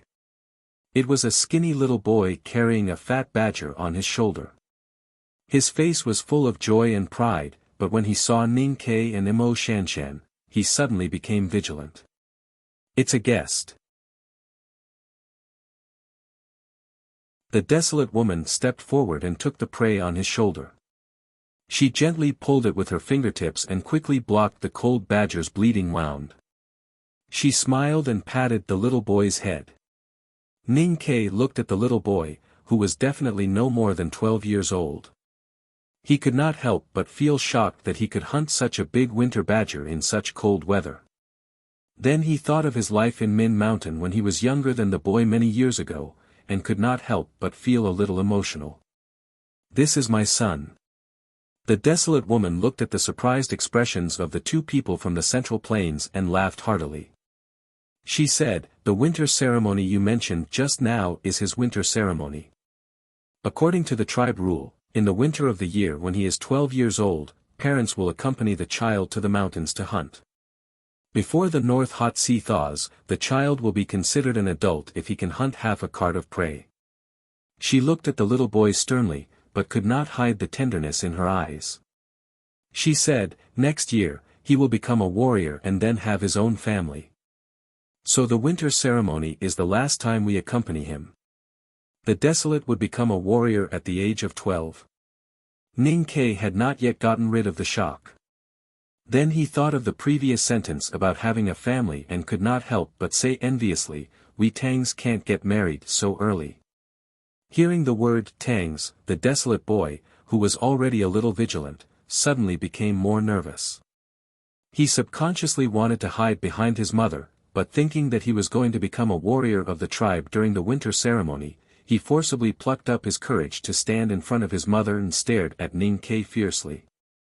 The desolate woman slapped him hard on the back of the head and scolded him sternly, "What's the big deal about having a fat badger? The winter ceremony needs half a cart of prey. It's okay if it's a small cart like the one in my hometown. But didn't you see the cart pushed by a man in autumn? The cart used by those barbarians is so big. It's not so easy to fill half a cart." The little desolate boy was driven out of the tent by his mother with sticks and intimidation. He carried a wooden bow and arrows on his back and once again began the difficult hunting activities that he needed to become a desolate warrior. Ning Ke listened to the desolate woman's previous judgment about the small cart in his hometown and the big cart of the barbarians. He could not help but laugh happily. The desolate woman lowered her head and continued her work. She took a smooth piece of wood and kept rolling the fur under her feet. From time to time, she raised her arm to wipe the sweat on her forehead. Ning Ke thought of the prey covered by snow outside the tent and thought that this kind of work was really hard. He asked, "Sister, where is the child's father?" "He died in the battle with those barbarians in spring." The desolate woman did not raise her head. Her tone did not change. It was still flat and stiff, as if she was telling a story that had happened a long time ago and had nothing to do with her. It was even a story that was about to fade away. Suddenly, she raised her head and stared at Ning Quebec. She asked, will the Tangs come and fight us? Probably not. Ning Ke looked at the expression on the woman's face and said in a serious tone, definitely not. Whether the Tang Empire would send an army to fight against the Desolate was a decision that could only be made by the emperor and the ministers in the court. How could he know whether they would or not? But no matter whether they would or not, he could only say no in front of the Desolate. And he had to say it firmly and decisively. Mo Shanshan did not say anything and just glanced at him again. The Desolate woman was stunned after hearing his answer. She showed a rare smile and said, "That's good." Mo Shanshan looked at her quietly and suddenly asked, "Even if the Tangs don't come, there are many other countries in the Central Plains, especially the Divine Hall. Aren't you worried?" The Desolate woman leaned forward and put her weight on the piece of wood. She pressed hard on the animal skin and murmured, "As long as the Tangs don't come, what's there to worry about?" As night fell, the wind and snow outside the tent stopped. The little Desolate boy came back. But this time he looked a little ashamed because his hands and shoulders were empty. The Desolate woman did not say anything. She boiled a pot of hot soup and stewed a leg of lamb from somewhere under the snow. She added some spicy seasoning and the four of them ate in silence. "You can only stay here for one night." The Desolate woman put away the boning knife and looked at Ning Quebec. She added, "Because this is the rule of the winter ceremony." Ning Ke expressed his gratitude and walked out of the tent with Mo Shanshan. The two walked toward a snow slope not far away. At this time, the snow outside the tent had stopped and the clouds had dispersed. The high dark night sky was dotted with countless stars. The starlight sprinkled on the snow covering the wilderness and hills, reflecting a faint blue light. From Chang'an to the wilderness, I heard some stories about the Desolate men from the academy on the way. Ning Ke breathed the cold and fresh air outside the tent and looked at the faint silhouette of the withered trees in the distance. He said, "Do you know why the wilderness is called the wilderness?" Mo Shanshan had lived in the southern Great River Kingdom for a long time and was very unfamiliar with this territory. She could not help frowning slightly when she heard his question. After thinking for a moment, she said, "Isn't it because this wilderness is very desolate? There are endless green grasslands and all kinds of beautiful lakes. There are evergreen forests in the majestic Tianqi Mountain and countless beasts live here. How can this place be considered desolate?" Ning Ke looked at her profile and said with a smile, "The wilderness is not desolate. The reason why it is called the wilderness is that this beautiful wilderness belongs to the Desolate men." Mo Shanshan looked at his eyes and asked, "What do you want to say?" "Nothing." Ning Ke said, "Just now in the tent, you looked at me a lot. What did you want to say at that time?" Mo Shanshan looked at him and said seriously, "I want to remind you that these people are the Desolate men and are our enemies. You are trying to find out the enemy's situation and deliberately befriend them, but be careful not to forget your position." Ning Ke laughed. After a pause, he looked at her and said, "What position should I stand on?" Mo Shanshan said expressionlessly, "The remnants of the devil's doctrine are of course the enemy." Ning Ke looked at her and asked in confusion, "I have always wanted to know why the devil's doctrine is the enemy." Without waiting for Mo Shanshan to answer, he continued, "I have thought about it. The devil's doctrine is only different from Haotian Taoism in terms of cultivation. It is at most a branch of the Divine Hall. How can it become the embodiment of evil?" Mo Shanshan frowned in silence and stared at his eyes as if she had seen something very strange. She said with sadness and sympathy, "Don't let others hear you talk like this in the future, and don't let me hear it." Ning Ke found that the girl's expression did not seem to be joking, and he could not help but be slightly stunned. After a long time, he stepped on a withered branch into the snow with the sole of his shoe and said calmly, "In the past, you have been meditating by the Ink Lake and have not experienced much of the world. Now that you have seen so many ugly things and the performance of the people of the Divine Hall on the meadow, do you still have a heart of reverence for the divine hall? Mo Shanshan looked at the night sky above her head and blinked her eyes. She had difficulty focusing her eyes and looked a little lost. After a while, she said softly, even if I don't respect the divine hall, I still have to respect Haotian. Ning Ke followed her gaze and shook his head. He said, reverence is really meaningless.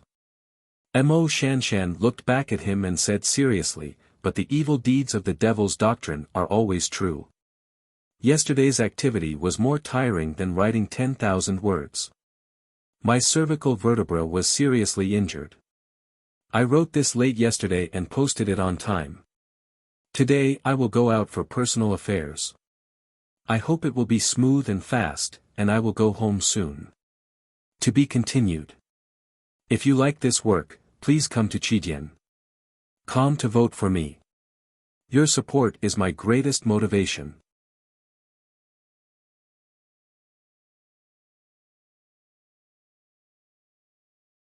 Chapter 245. Shui Yihan heard a lot about the devil's doctrine. They talked about the devil's doctrine and the devil's doctrine. In short, they talked about the evil and bloody past. For example, a certain elder of the devil's doctrine with the surname Feng was particularly interested in human skin. Another elder of the devil's doctrine with the surname Yun had done things that could even make Elder Feng vomit. Ning Ke listened to the girl in silence. He did not vomit because he had seen more horrible scenes of hell in his life. Thinking of Mr. Liu's attitude towards the devil's doctrine survivor at the entrance of Northern Mountain Road, he had a deeper understanding of the attitude of orthodox cultivators towards the devil's doctrine. However, his own attitude did not change. Of course, he would not try to persuade Mo Shanshan or other people who followed the teachings of Haotian. Sometimes there was no reason to talk about faith. He could only try to dispel her vigilance in other ways. The devil's doctrine has withered these years and even disappeared. Why are you still so vigilant? Mo Shanshan looked at him quietly and said, disappearing doesn't mean that they don't exist. The devil's doctrine hiding in the dark is even more terrifying. Especially now that the desolate man's tribe is moving south, the divine hall has to be wary of the devil's doctrine reviving. Ning Ke looked back at the lonely tent in the snow and thought of the desolate mother and son in the tent. He shook his head and said, although the devil's doctrine originated from the desolate man's tribe, you can't treat all the desolate men as members of the devil's doctrine. Moreover, it has been more than 1,000 years. Perhaps the desolate men have already forgotten what happened in the past. In the desolate man's tribe, the devil's doctrine is called the Enlightenment Doctrine. Mo Shanshan said seriously, when the Tang Empire defeated the desolate man's tribe, the desolate men were forced to move north to the cold region. Many powerhouses of the Enlightenment Doctrine stayed in the south and scattered to the grassland and the central plains. They never stopped attacking the divine hall. This is the origin of the devil's doctrine. Hearing the Enlightenment Doctrine, Ning Ke naturally thought of the great divine priest of light who went to the wilderness to preach and founded the devil's doctrine. He also thought of the Ming hand scroll of the tomes of arcane that was lost in the wilderness. Mo Shanshan continued expressionlessly, every once in a while, the experts of the devil's doctrine will go to the cold region of the far north to select disciples from the desolate man's tribe. The desolate man and the devil's doctrine have a close relationship that cannot be broken. Now that the desolate man is moving to the south, how can the divine hall not be vigilant? Ning Ke was puzzled and asked, why did the devil's doctrine do this? If he wanted to expand his influence in the world, shouldn't he accept disciples? Why did he go through so much trouble to recruit the desolate man as a disciple? Of course, the devil's doctrine will also develop sects in the south. However, their cultivation method forcibly absorbs the heavens and earth into their bodies. Such an evil and rebellious nature cannot be tolerated by the heavens. When ordinary humans cultivate, it is extremely easy for the chi of heaven and earth to explode and die. However, the desolate man's physique is special and is as strong as metal and stone. It is suitable for them to cultivate in the devil's doctrine. Therefore, the devil's doctrine will definitely choose disciples from the desolate man tribes. Ning Ke was silent for a moment.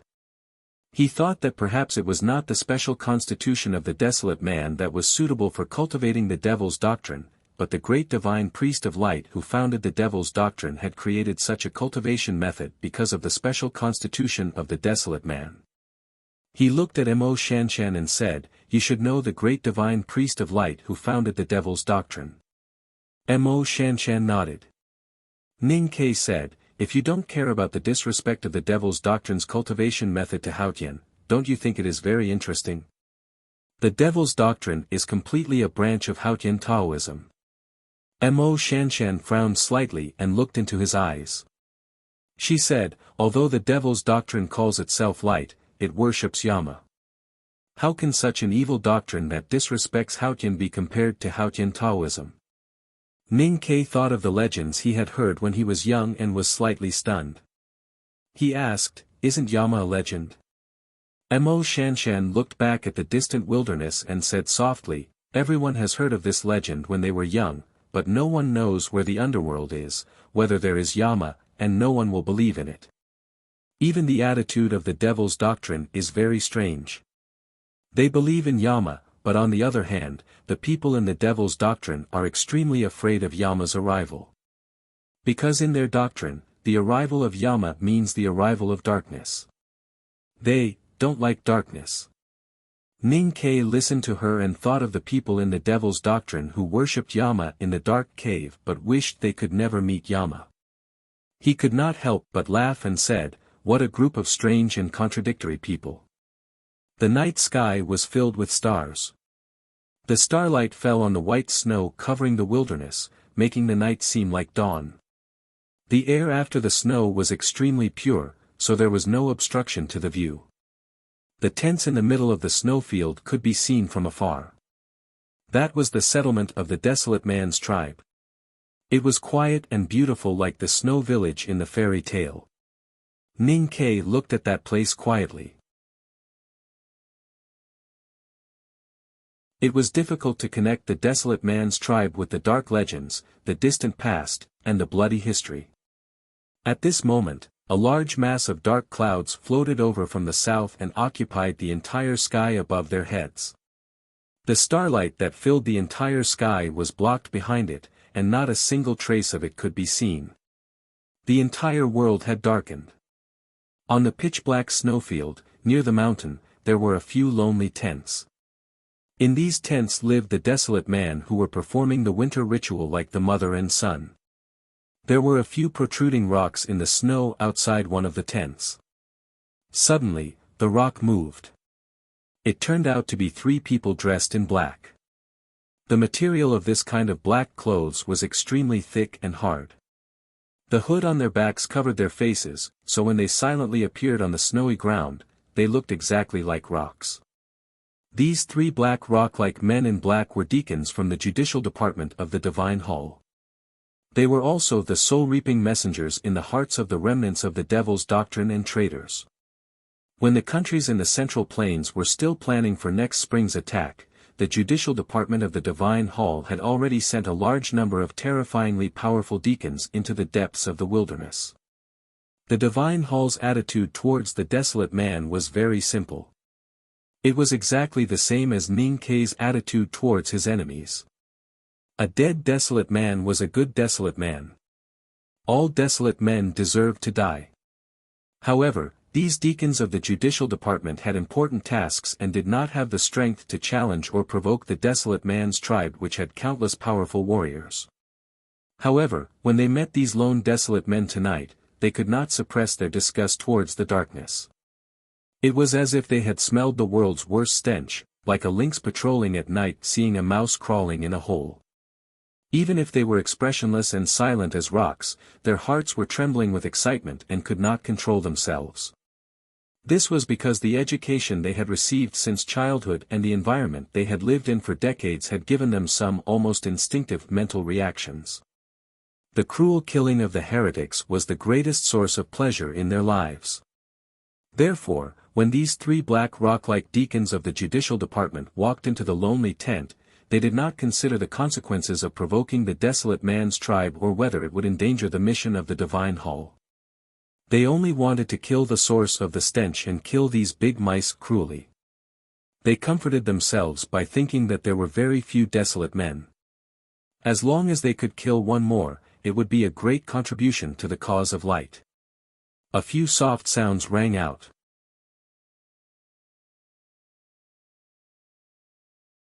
The unexpected attack allowed them to successfully subdue the desolate man's warrior and tie up his wife and son at the same time. A deacon slowly took off his black hat and looked at the desolate man expressionlessly. He slowly reached out and placed his hand on the man's head. He said piously, "In the name of Haotian, I hereby render judgment." A very faint but extremely pure light without any impurities lit up under the deacon's palm. This light seemed to be able to penetrate solid objects and clearly illuminated the joints in his palm. At the same time, it illuminated the desolate man's dark face and the anger and unwillingness in his eyes. The desolate man's wife and son were already dead on the ground beside him. Their eyes were filled with tears of blood. The next moment, the desolate man died painfully under the Haotian divine light. The three deacons of the judicial department of the divine hall slowly lifted their hats to cover their faces and silently walked out of the tent. Dark clouds covered the stars in the wilderness, and the wind and snow blew, flapping their heavy black deacon robes. Under the shadow of the black hats, the three deacons' pale faces turned a strange red. It took them a long time to calm their heavy breathing due to excitement, and then they walked away. Through the long history, the deacons of the Haotian Divine Hall finally saw their destined enemy again and launched an attack that they had not seen for thousands of years. What happened on this snowy night was originally qualified to be recorded in the Haotian scriptures or in the history books of the Central Plains countries. However, because what happened later was unfortunately buried by the wind and snow, no one knew about it. Ning Ke and Mo Shanshan woke up almost at the same time. They slept in the corner of the tent. It was a little wet and cold, but the reason why they woke up was not because they could not sleep. It was because they sensed that someone was approaching the tent and the person was very powerful. Mo Shanshan looked at him and said, "I felt the aura of Haotian divine light. It should be someone from the divine hall." Ning Ke glanced at the desolate man, mother and son who were still sleeping and frowned. He said, "What should we do?" Mo Shanshan looked at his eyes and seemed a little puzzled. She asked, "What do you mean?" Ning Ke spread out his hands and said, "If we fight, who should we help?" Mo Shanshan frowned slightly. She had never thought about this problem. As a believer of Haotian, she should naturally stand on the side of the divine hall. Did she even need to think about it?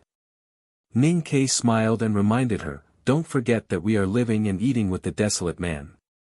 If the people coming are those ice deacons from the judicial department of the divine hall, they will definitely think that we are traitors." Mo Shanshan said calmly, "We can explain that we are trying to find out the enemy's situation." Ning Ke smiled and said, "I don't believe they will believe this explanation." The tent curtain was lifted and the cold wind blew the snowflakes into the tent. Three black figures like rocks looked silent and solemn under the light of the small fire in the tent. Busy as a dog. Fortunately, he is still alive. To be continued. If you like this work, please come to Chidian.com to vote for me. Your support is my greatest motivation.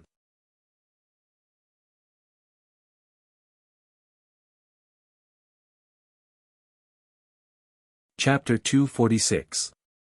The curtain of the tent was lifted, and the wind blew in with snowflakes. The dim and small fire suddenly shrank, as if it was about to be extinguished. The temperature in the room dropped sharply, and the desolate mother and son, who were covered by the quilt, exhaled moisture and instantly turned into white mist. However, they did not seem to wake up immediately. The three deacons in black of the judicial department of the divine hall silently looked at the desolate mother and son in the dim light of the fire.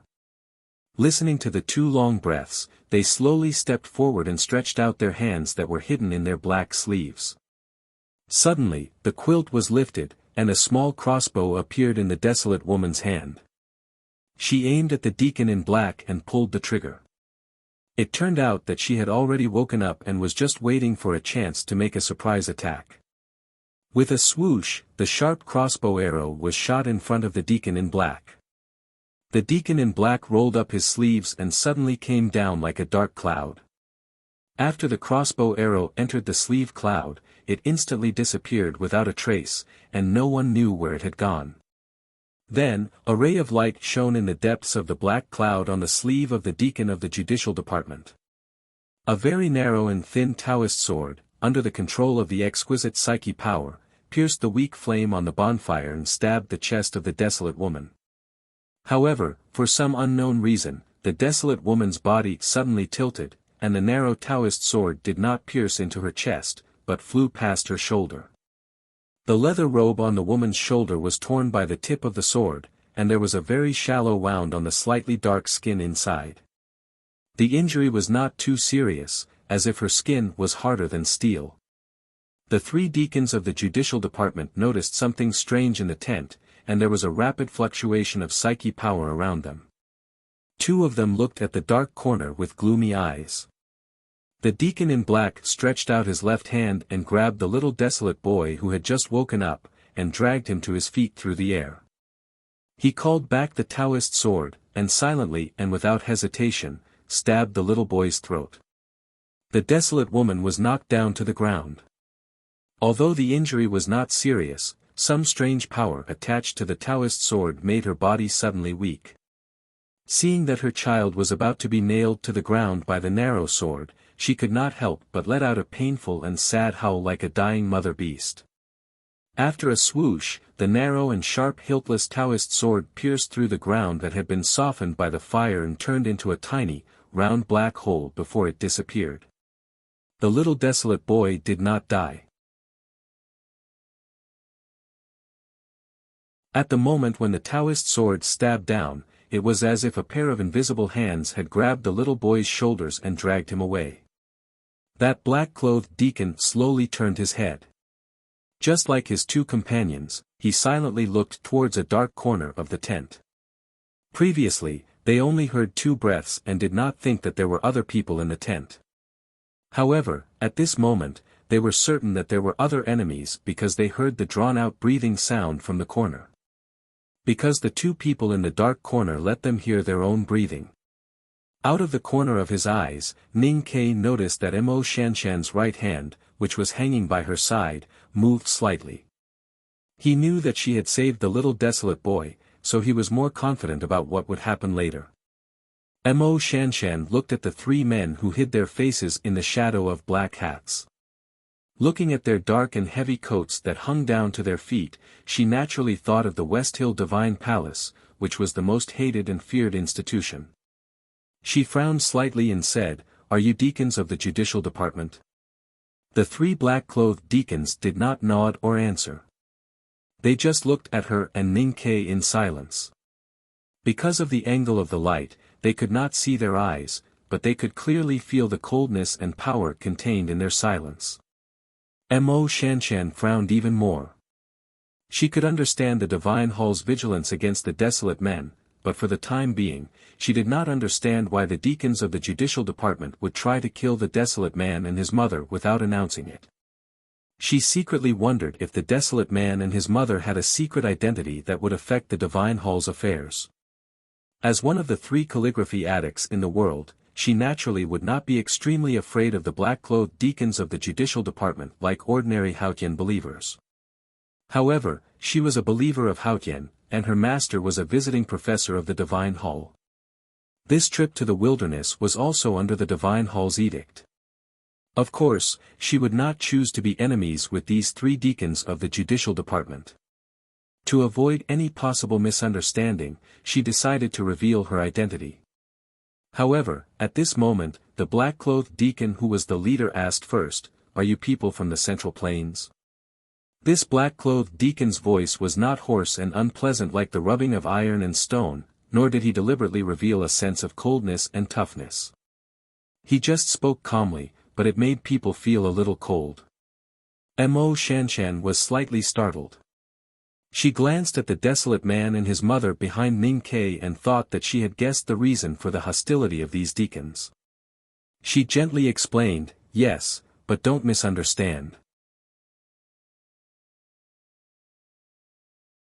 Before she finished her words, the black-clothed deacon who was the leader shook his head and said emotionlessly, "There is no misunderstanding."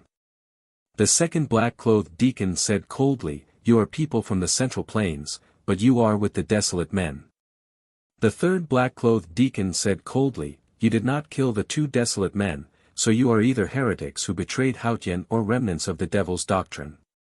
The black-clothed deacon calmly concluded, "So there is no misunderstanding. You deserve to die." There was no pause between the three black-robed deacons' sentences. They were very natural and smooth, as if they had said it countless times. Or perhaps it was to prove that these deductions were natural to them, so there was no need for them to think.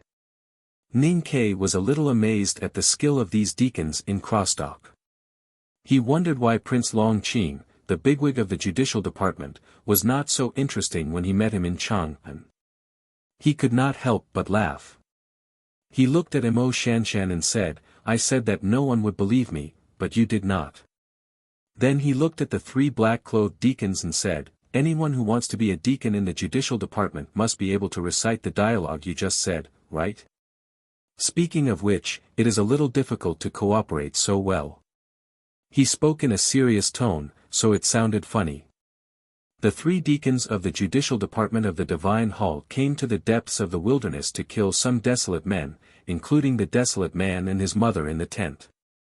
Whether it was for the glory of Haotian, for the peace and prosperity of the Central Plains, or for the everlasting foundation of the Divine Hall, these deacons thought that killing was a very serious matter. However, Ning Kai was good at making funny things serious, and he was also good at making serious things funny.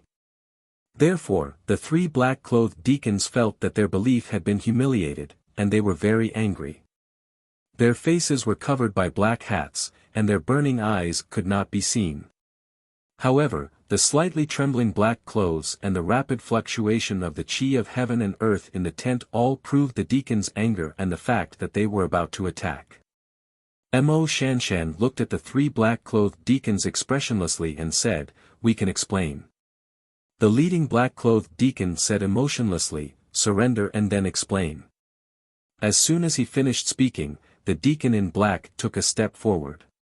His thin and pale hands stretched out of his sleeves and covered Ning Kai's head from above. Countless beams of extremely thin pale golden light gushed out of his pale fingertips and instantly formed something similar to a birdcage, locking Ning Kai's body in it.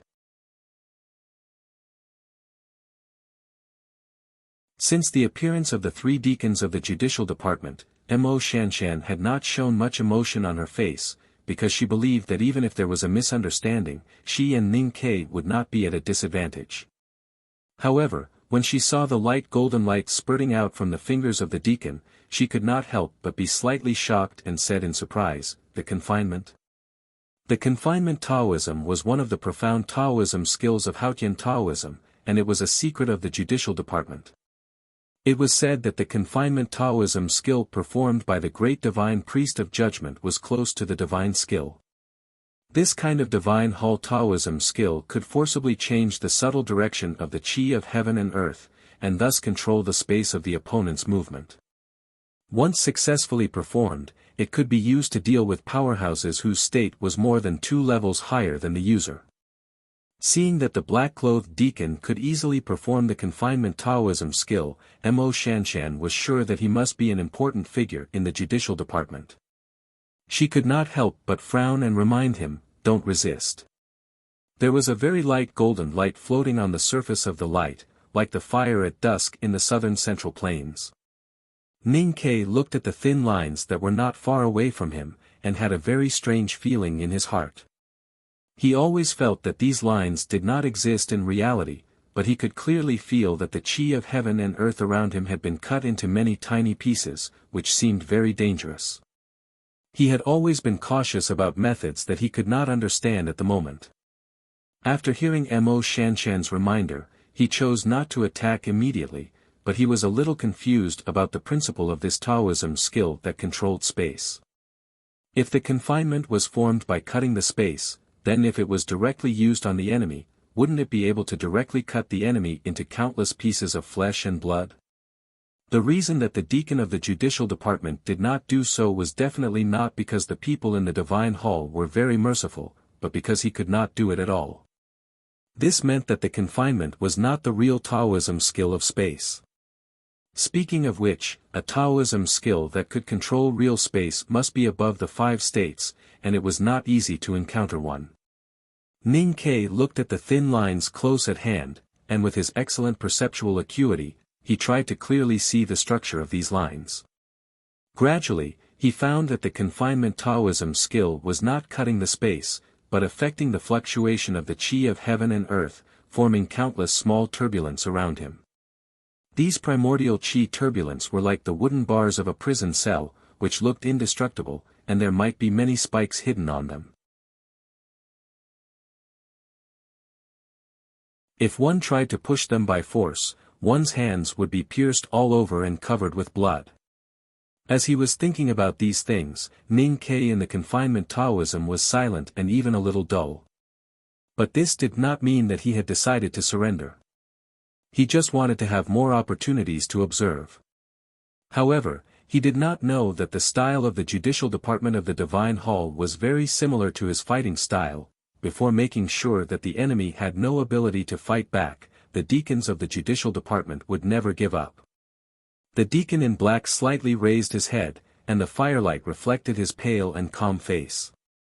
With a low shout, light suddenly appeared between his thin and white hands, and a dim shadow blasted at Ning Ke's chest and abdomen, who was trapped in the confinement Taoism skill. The acupoints of the snow mountain and ocean of qi of a cultivator were located there, and once hit, it was very likely that the acupoints would be destroyed and the cultivator would die. The dim shadow that the deacon in black sent out was obviously very powerful. Seeing this scene, Mo Shanshan's calm eyes finally flashed with anger. But she did not have time to make a move. Because Ning Ke made the first move. An extremely bright and stunning saber light flashed, illuminating the dark tent. Before this saber light, both the small bonfire that was about to be extinguished and the confinement of golden threads in the black-robed deacon's palm became incomparably dim. The blade of the padao cut straight at the confinement in front of Ning Quebec. When the sharp blade touched the golden threads, it made a sizzling sound, as if it was about to be melted. Seeing that the blade was about to be corroded by the golden threads, the dense talisman patterns on the slender and long blade suddenly lit up. A stream of cold talisman power gushed out from the blade and easily defeated the power of Haotian's divine light contained in the confinement Taoism skill of the deacon in black, and smashed the seemingly magical and powerful golden threads into pieces. Thousands of extremely subtle and crisp cracking sounds rang almost at the same time, as if the strings of thousands of barbarian iron zither had been broken at the same time, or thousands of iron centipedes and kites had their strings broken at the same time. Crack, crack, crack, crack, the thousands of golden threads of the confinement Taoism skill were blown into a mess by the knife wind, drifting everywhere, and no longer had any power. The reason for this situation was not that the confinement Taoism skill of the judicial department of the Divine Hall was unworthy of its reputation, but that the deacon in black was not strong enough to display the real confinement. It was not that Ning Ke suddenly leaped from the no-doubt state to the upper see-through state, but because his padao and the talisman on it were personally made by his 2 senior brothers in the back mountain. How could an unknown important figure from the judicial department compete with the wisdom and state of the core disciples of the headmaster of academy? Breaking the confinement with a knife was just the beginning.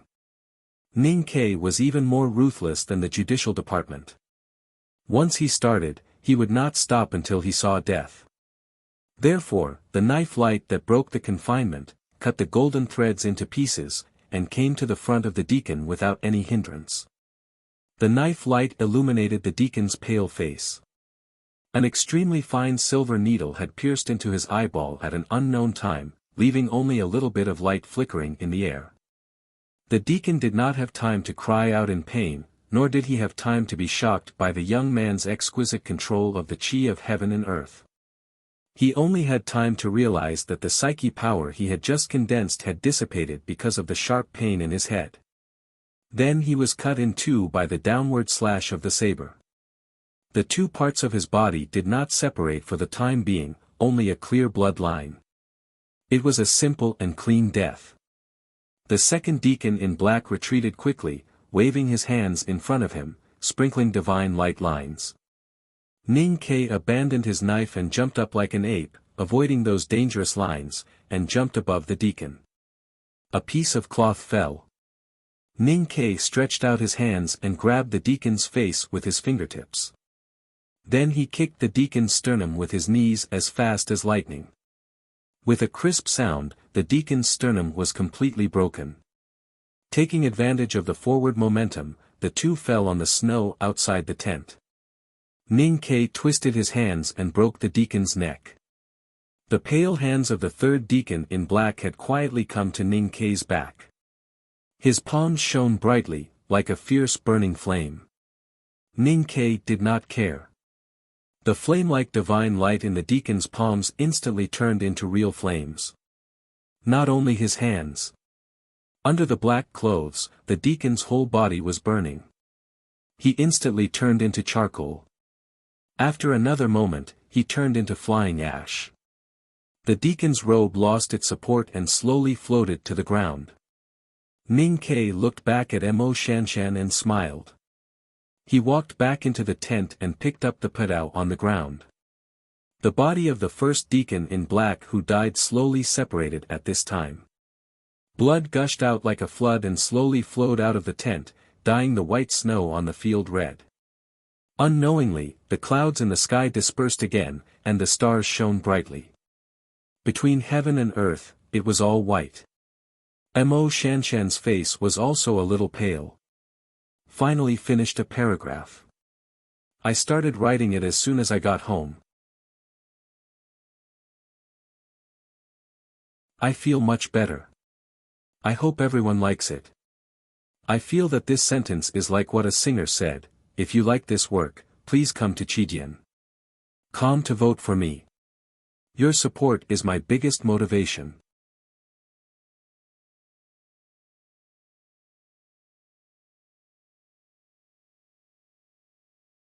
Chapter 247. The sky cleared up, and the morning light gradually arrived. The beasts that had woken up to hunt for food walked through the cold-resistant forest. They shook off the snow covering the branches, revealing the yellow and black color of the branches. The boundless snowfield gained some color and vitality. However, looking at the thick blood stains that were gradually buried by the snow outside the tent, the girl's face was still pale. Mo Shanshan of Mogan Mountain had never killed anyone. She came to the wilderness and began to kill people, but she never killed her own people. For the people of Haotian Kingdom in the Central Plains, the people of the Divine Hall were naturally their own people. Her teacher was a visiting professor of the Divine Hall.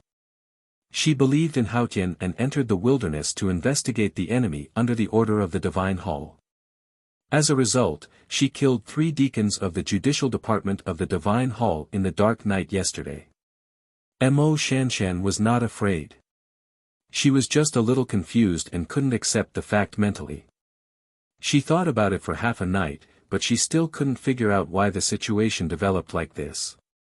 Why did she naturally burn the deacon of the Judicial Department into ashes with the sky-burning talisman after Ning Ke started to fight back? She didn't even think about it. Ning Ke squatted at the entrance of the tent with a bowl of meat soup in his hand and drank it happily. The mutilated bodies of the deacons in black not far away from the tent obviously didn't affect his appetite at all. His gaze fell on Mo Shanshan's pale cheeks. He noticed that her usually undisciplined and indifferent eyes were a little confused and helpless at this moment. He seemed to understand something and stood up to comfort her. Some things have been done. There is no point in regretting it after it's done, other than burdening yourself with more mental burden. Mo Shanshan shook her head slowly. Her beautiful eyelashes gently flickered. She looked into his eyes and said very seriously, reflection can make us do less wrong in the future. Or do you think we don't need to reflect on it? If it's the inexplicable battle last night, Ning Ke shrugged and drank the last bit of meat soup in the bowl. Then he said, of course I don't need to reflect on it. I don't care who they are in the judicial department of the Divine Hall. I only know that they wanted to kill me, so it's natural for me to fight back. Then he added very seriously, the 3 deacons of the judicial department were weaker than us. But they came to kill us and died in our hands. It's a matter of intelligence. And if we still get killed by them, then it's a matter of emotional intelligence. The former is called stupidity can be cured, while the latter is called idiocy can't be cured. Hearing such vulgar words, Mo Shanshan couldn't help but frown.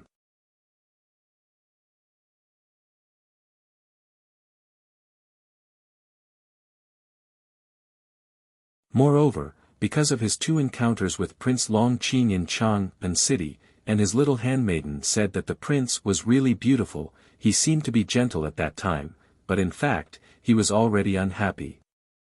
Moreover, because of the bloody battle in the meadow, Ning Ke did not have the slightest reverence for the Divine Hall now, but was extremely hostile.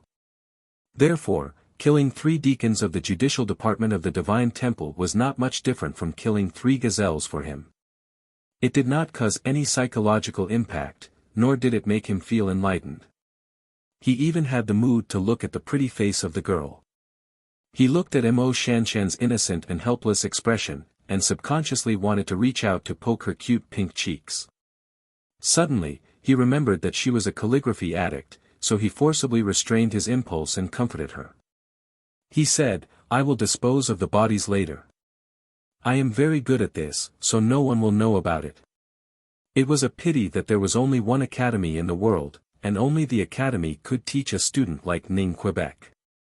Although Mo Shanshan was the world-famous calligraphy addict, she still could not smile at the Divine Hall's name and not care about it like him.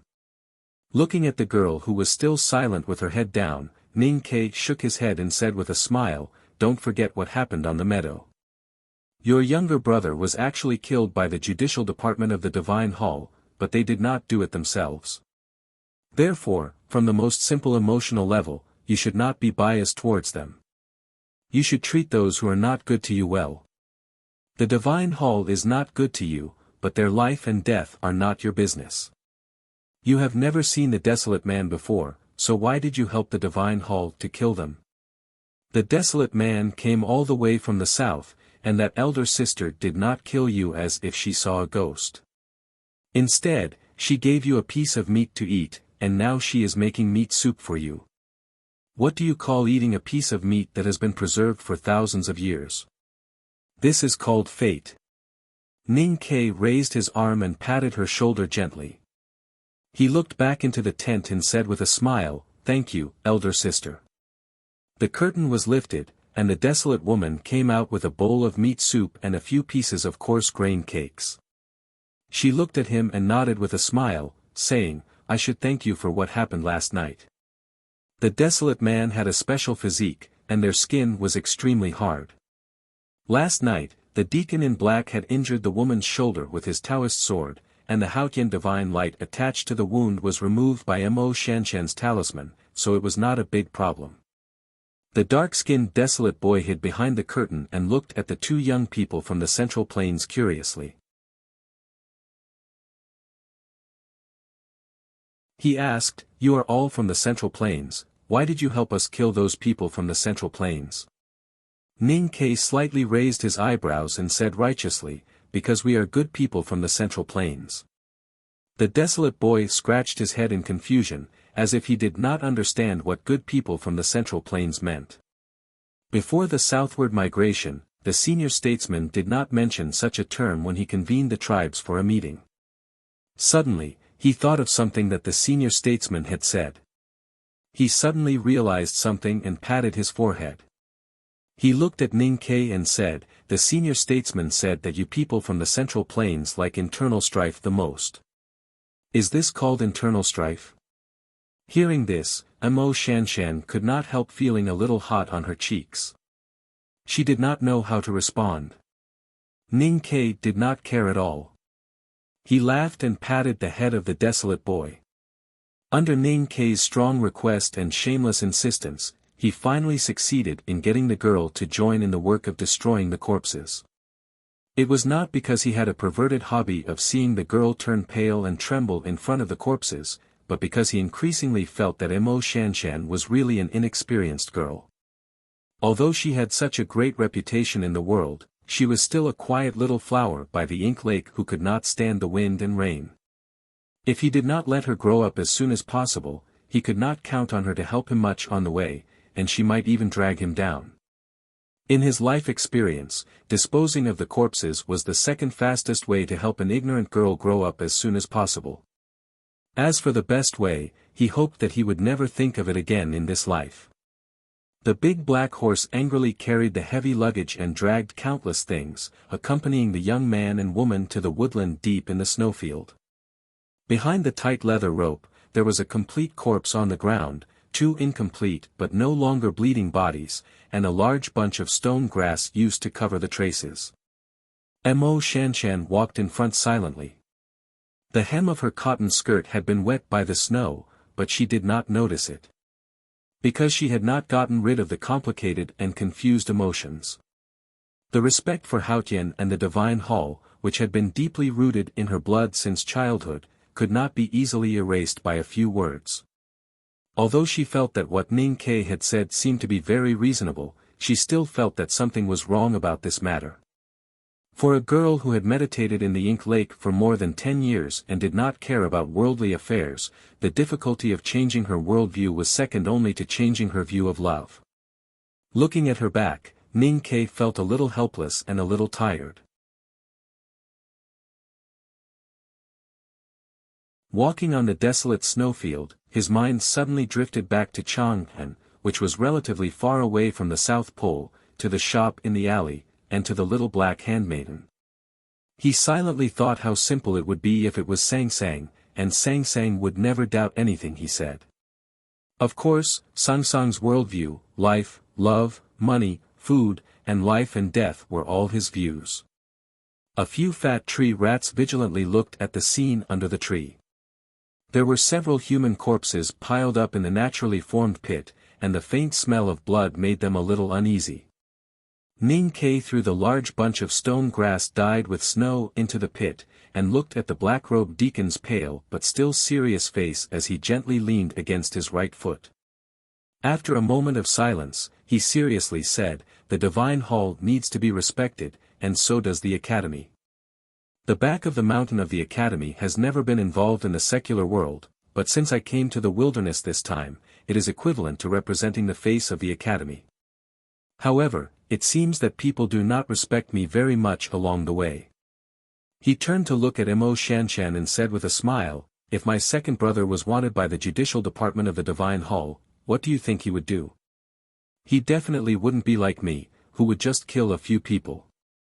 Mo Shanshan slightly frowned and thought of the extremely arrogant Mr. Second of the Academy. She said, "Then what would he do? Would he kill the Tao addict or Prince Longqing?" Of course, second brother would not do that. How could people like the Tao addict or Prince Longqing exist in his eyes? Ning Ke smiled and shook his head. He said, "According to my understanding of him, he might directly kill his way to the Peach Mountain and go to the Judicial Department to find trouble with the great divine priest. His idol is youngest uncle. If it were not for the strict master, I am afraid that he would have gone around to find trouble with others. How could he not take this opportunity to get angry?" Mo Shanshan stared at him and was speechless. She wondered what kind of weird people lived on the second floor of the Academy. "I don't have such strength and confidence. However, glory is my life. If anyone dares to ignore the existence of the Academy, I will not hesitate to fight with my little life." Ning Ke looked at the sky in silence. His tone was indescribably melancholy, with a hint of decisiveness. If a teardrop or snowflake could fall on his eyelashes at this time, the scene would be more handsome. Mo Shanshan had accompanied him all the way. Although they couldn't be said to be as close as old friends, she knew that this person was a bit of a rascal. At this moment, when she heard him suddenly say such sonorous and forceful words, she couldn't help but be moved. She seriously stared at his profile and silently thought for a long time. She was still not sure of her own judgment. She asked in a very low voice and not very confident, "Are you lying or joking?" Ning Kei laughed and looked at her. He said, "Since there is no reason to lie to you, of course it is a joke."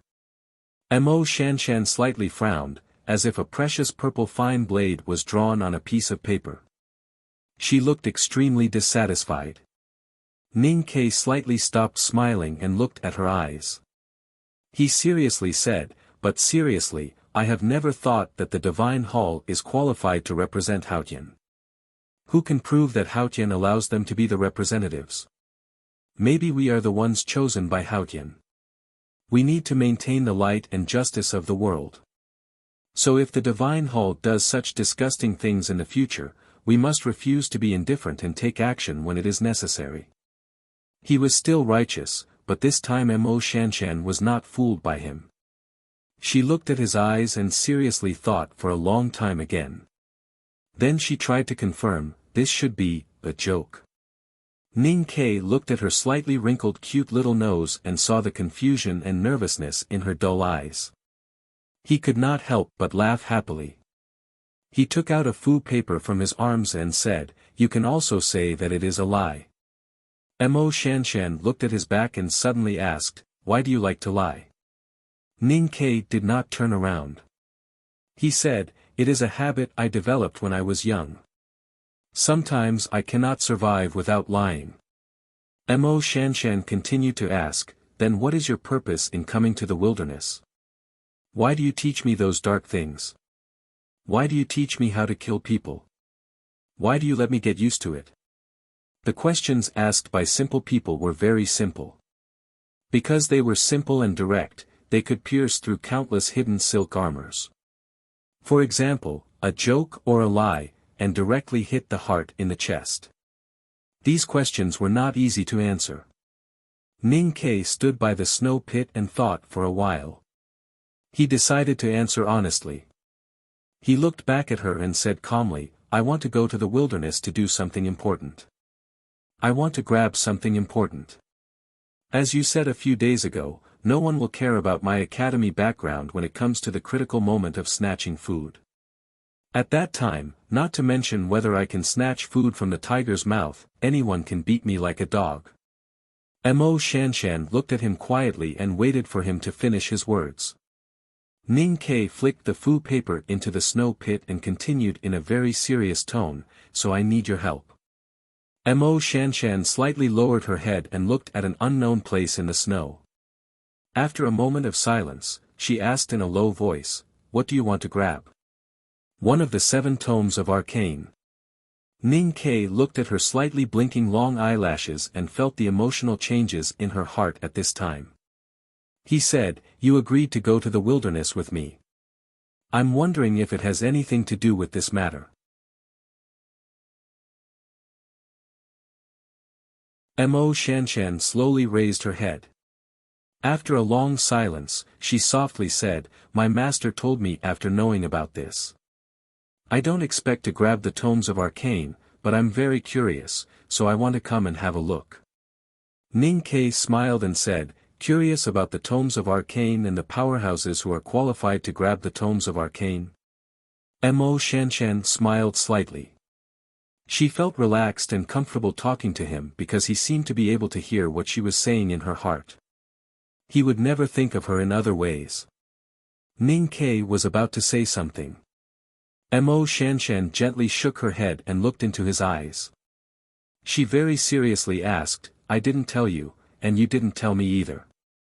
Then can we be considered even and not considered lying to each other?" This was a very simple way of thinking, which usually only existed in the world of pure children.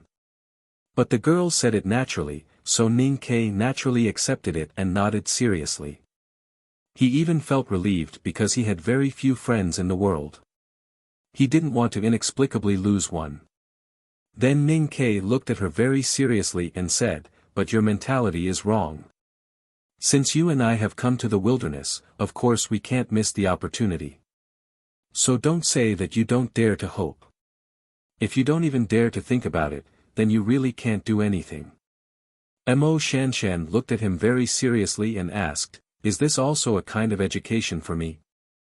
Ning Ke smiled a little embarrassedly and said, "Anyway, I have calculated that if we can cooperate well, even Prince Long Qing may not be able to defeat us. Why don't we have a try?" Mo Shanshan smiled slightly and said, "Then let's have a try. But if we grab it, how will we divide it? We can make copies at that time. You can bring it back to the Ink Lake, and I will bring it back to the academy. Speaking of which, I haven't seen the headmaster of the academy yet. Snatching a tomes of arcane as a gift to my master, I feel very excited just thinking about it." The more Ning Ke said, the more excited he became. Mo Shanshan's eyes suddenly flashed a touch of shyness and she said, "I want the copy that you made." Ning Ke waved his hand and said generously, "You choose first." Standing in the snow, the two of them imagined a beautiful future with almost zero possibilities. They both laughed foolishly. "Hun hun, hun hun, I wish the girls a happy holiday. Hun hun, hun hun, my most awesome point is that I can turn anything into a happy thing. Hun hun, hun hun, I wish the girls and the others a happy holiday." To be continued. If you like this work, please come to Chidian.com to vote for me. Your support is my greatest motivation.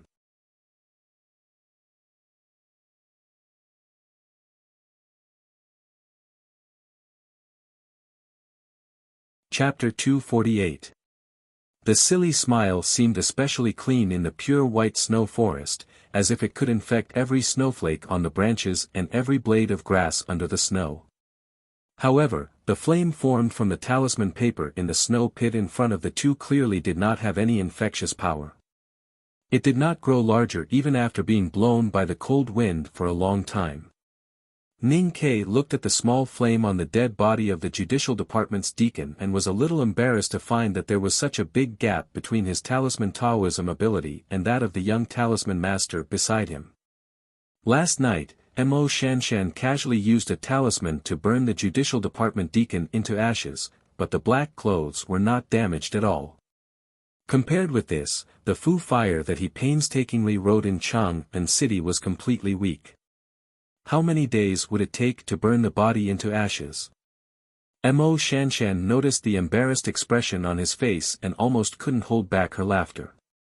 She forced herself to lower her head to hide her smile.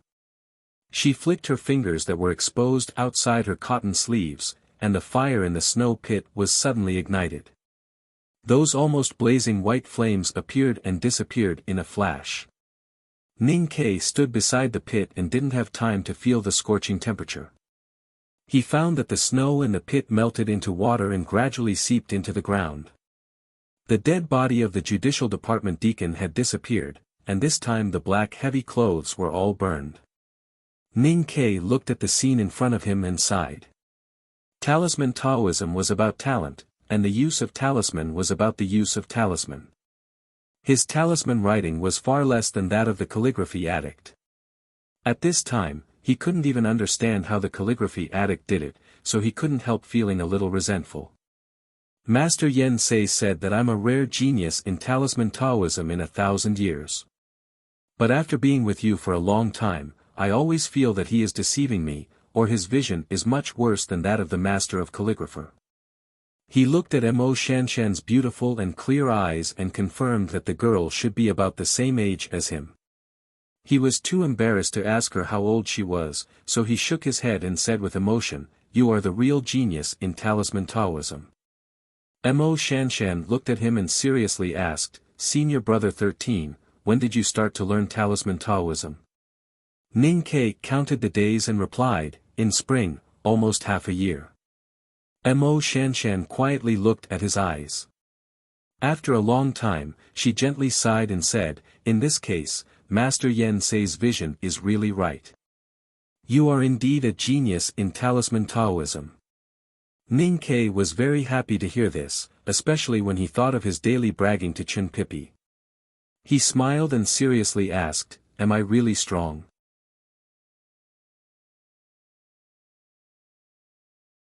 Mo Shanshan nodded, and then she thought of something and curiously asked, "What kind of person he is of your teacher?"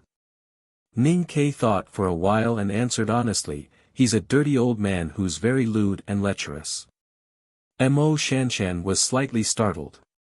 She immediately understood something and said softly, "I'm asking the headmaster because I'm curious about what kind of person he is to be able to teach students like you on the second floor of the academy."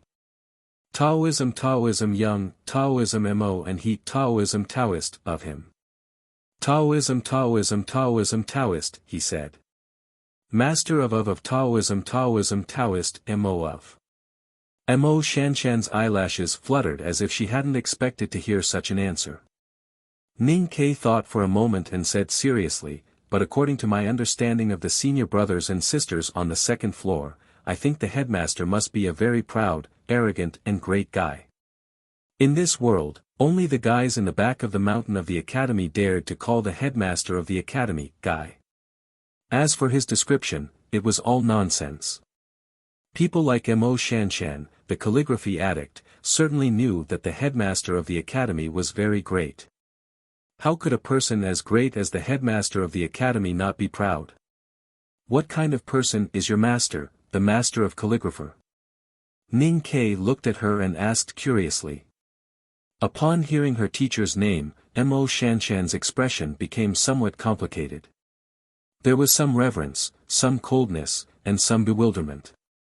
She slowly lowered her head and turned to walk out of the forest, indicating that she did not want to talk about this matter.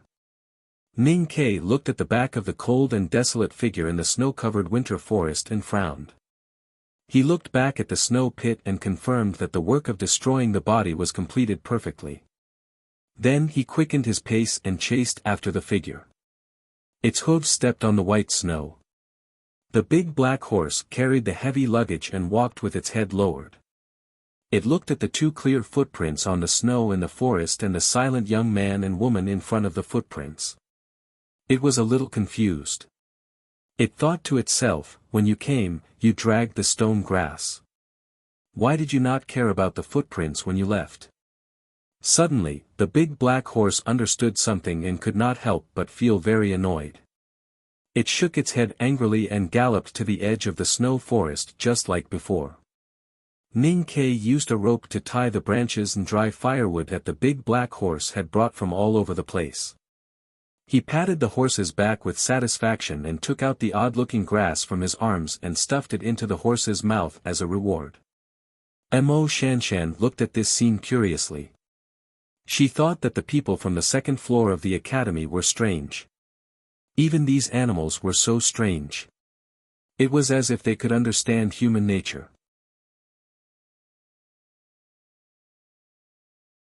She did not know how they were taught. Ning Ke said, "To remove the traces on the snowfield, Lord Haotian's snowstorm is of course the best way. If it doesn't snow, then we have to be careful. At least we can't take the same road when we came here and when we came back." Mo Shanshan asked confusedly, "I know that was the purpose of the grass. Then why did you burn it and make the big black search for branches everywhere?" Ning Ke explained calmly, "Because I wanted to try the power of the fire talisman I wrote. But I was not sure that it could burn very well. So I wanted to use the grass to help burn it. But it still didn't work. I still need your help." He was really shameless to be able to talk about his embarrassing story so calmly. But the big black horse, who suppressed its hoof and walked slowly behind them and at the same time swept the snow to remove the traces, became even sadder. Mo Shanshan did not care about the rascal in his words. After a moment of silence, she sighed softly and said, "I was raised by my teacher in the Ink Lake since I was a child. He never allowed me to touch the real world. If it weren't for the edict of the Divine Hall and I'm really old, I might not have been able to leave the mountain. As Ning Ke listened to the girl's gentle narration, he seemed to see a white-haired grand cultivator looking at a 5 or 6-year-old girl by the pool with a serious face, and sternly ordering her to calm down and write. Mo Shanshan looked at the vast mountains in the distance and said quietly, the so-called 3 addicts in the world are obsessed with talisman Taoism, books, cultivation, and flowers. If they really want to enter the human world, how can they be a match for a clever person like you? Ning Ke shook his head and said, I'm not being humble. No matter how ruthless and realistic my methods are, I can't be a match for you. The state and strength can easily destroy all schemes. Mo Shanshan lowered her head and said softly, I just suddenly understood one thing. I don't understand these worldly affairs. Lu Qinjia is the same kind of person as me and doesn't necessarily understand either. If I was the one sitting in the horse carriage on the meadow that day and the people of Yueluan Kingdom were attacked by the horse gang, perhaps I wouldn't bother to care. Ning Ke looked at the strands of black hair floating around her round cheeks and said, no, you are not the same kind of person as the flower addict. She is obsessed with flowers, so she can treat others like dirt and use them to grow flowers. Although you are obsessed with books, the world in your eyes is still a normal world. You don't use the blood of ordinary people like us as ink. Mo Shanshan felt that this description was very bloody, but it was also very appropriate. She raised her head and looked into his eyes quietly. She said seriously, am I really not the flower addict? Of course not.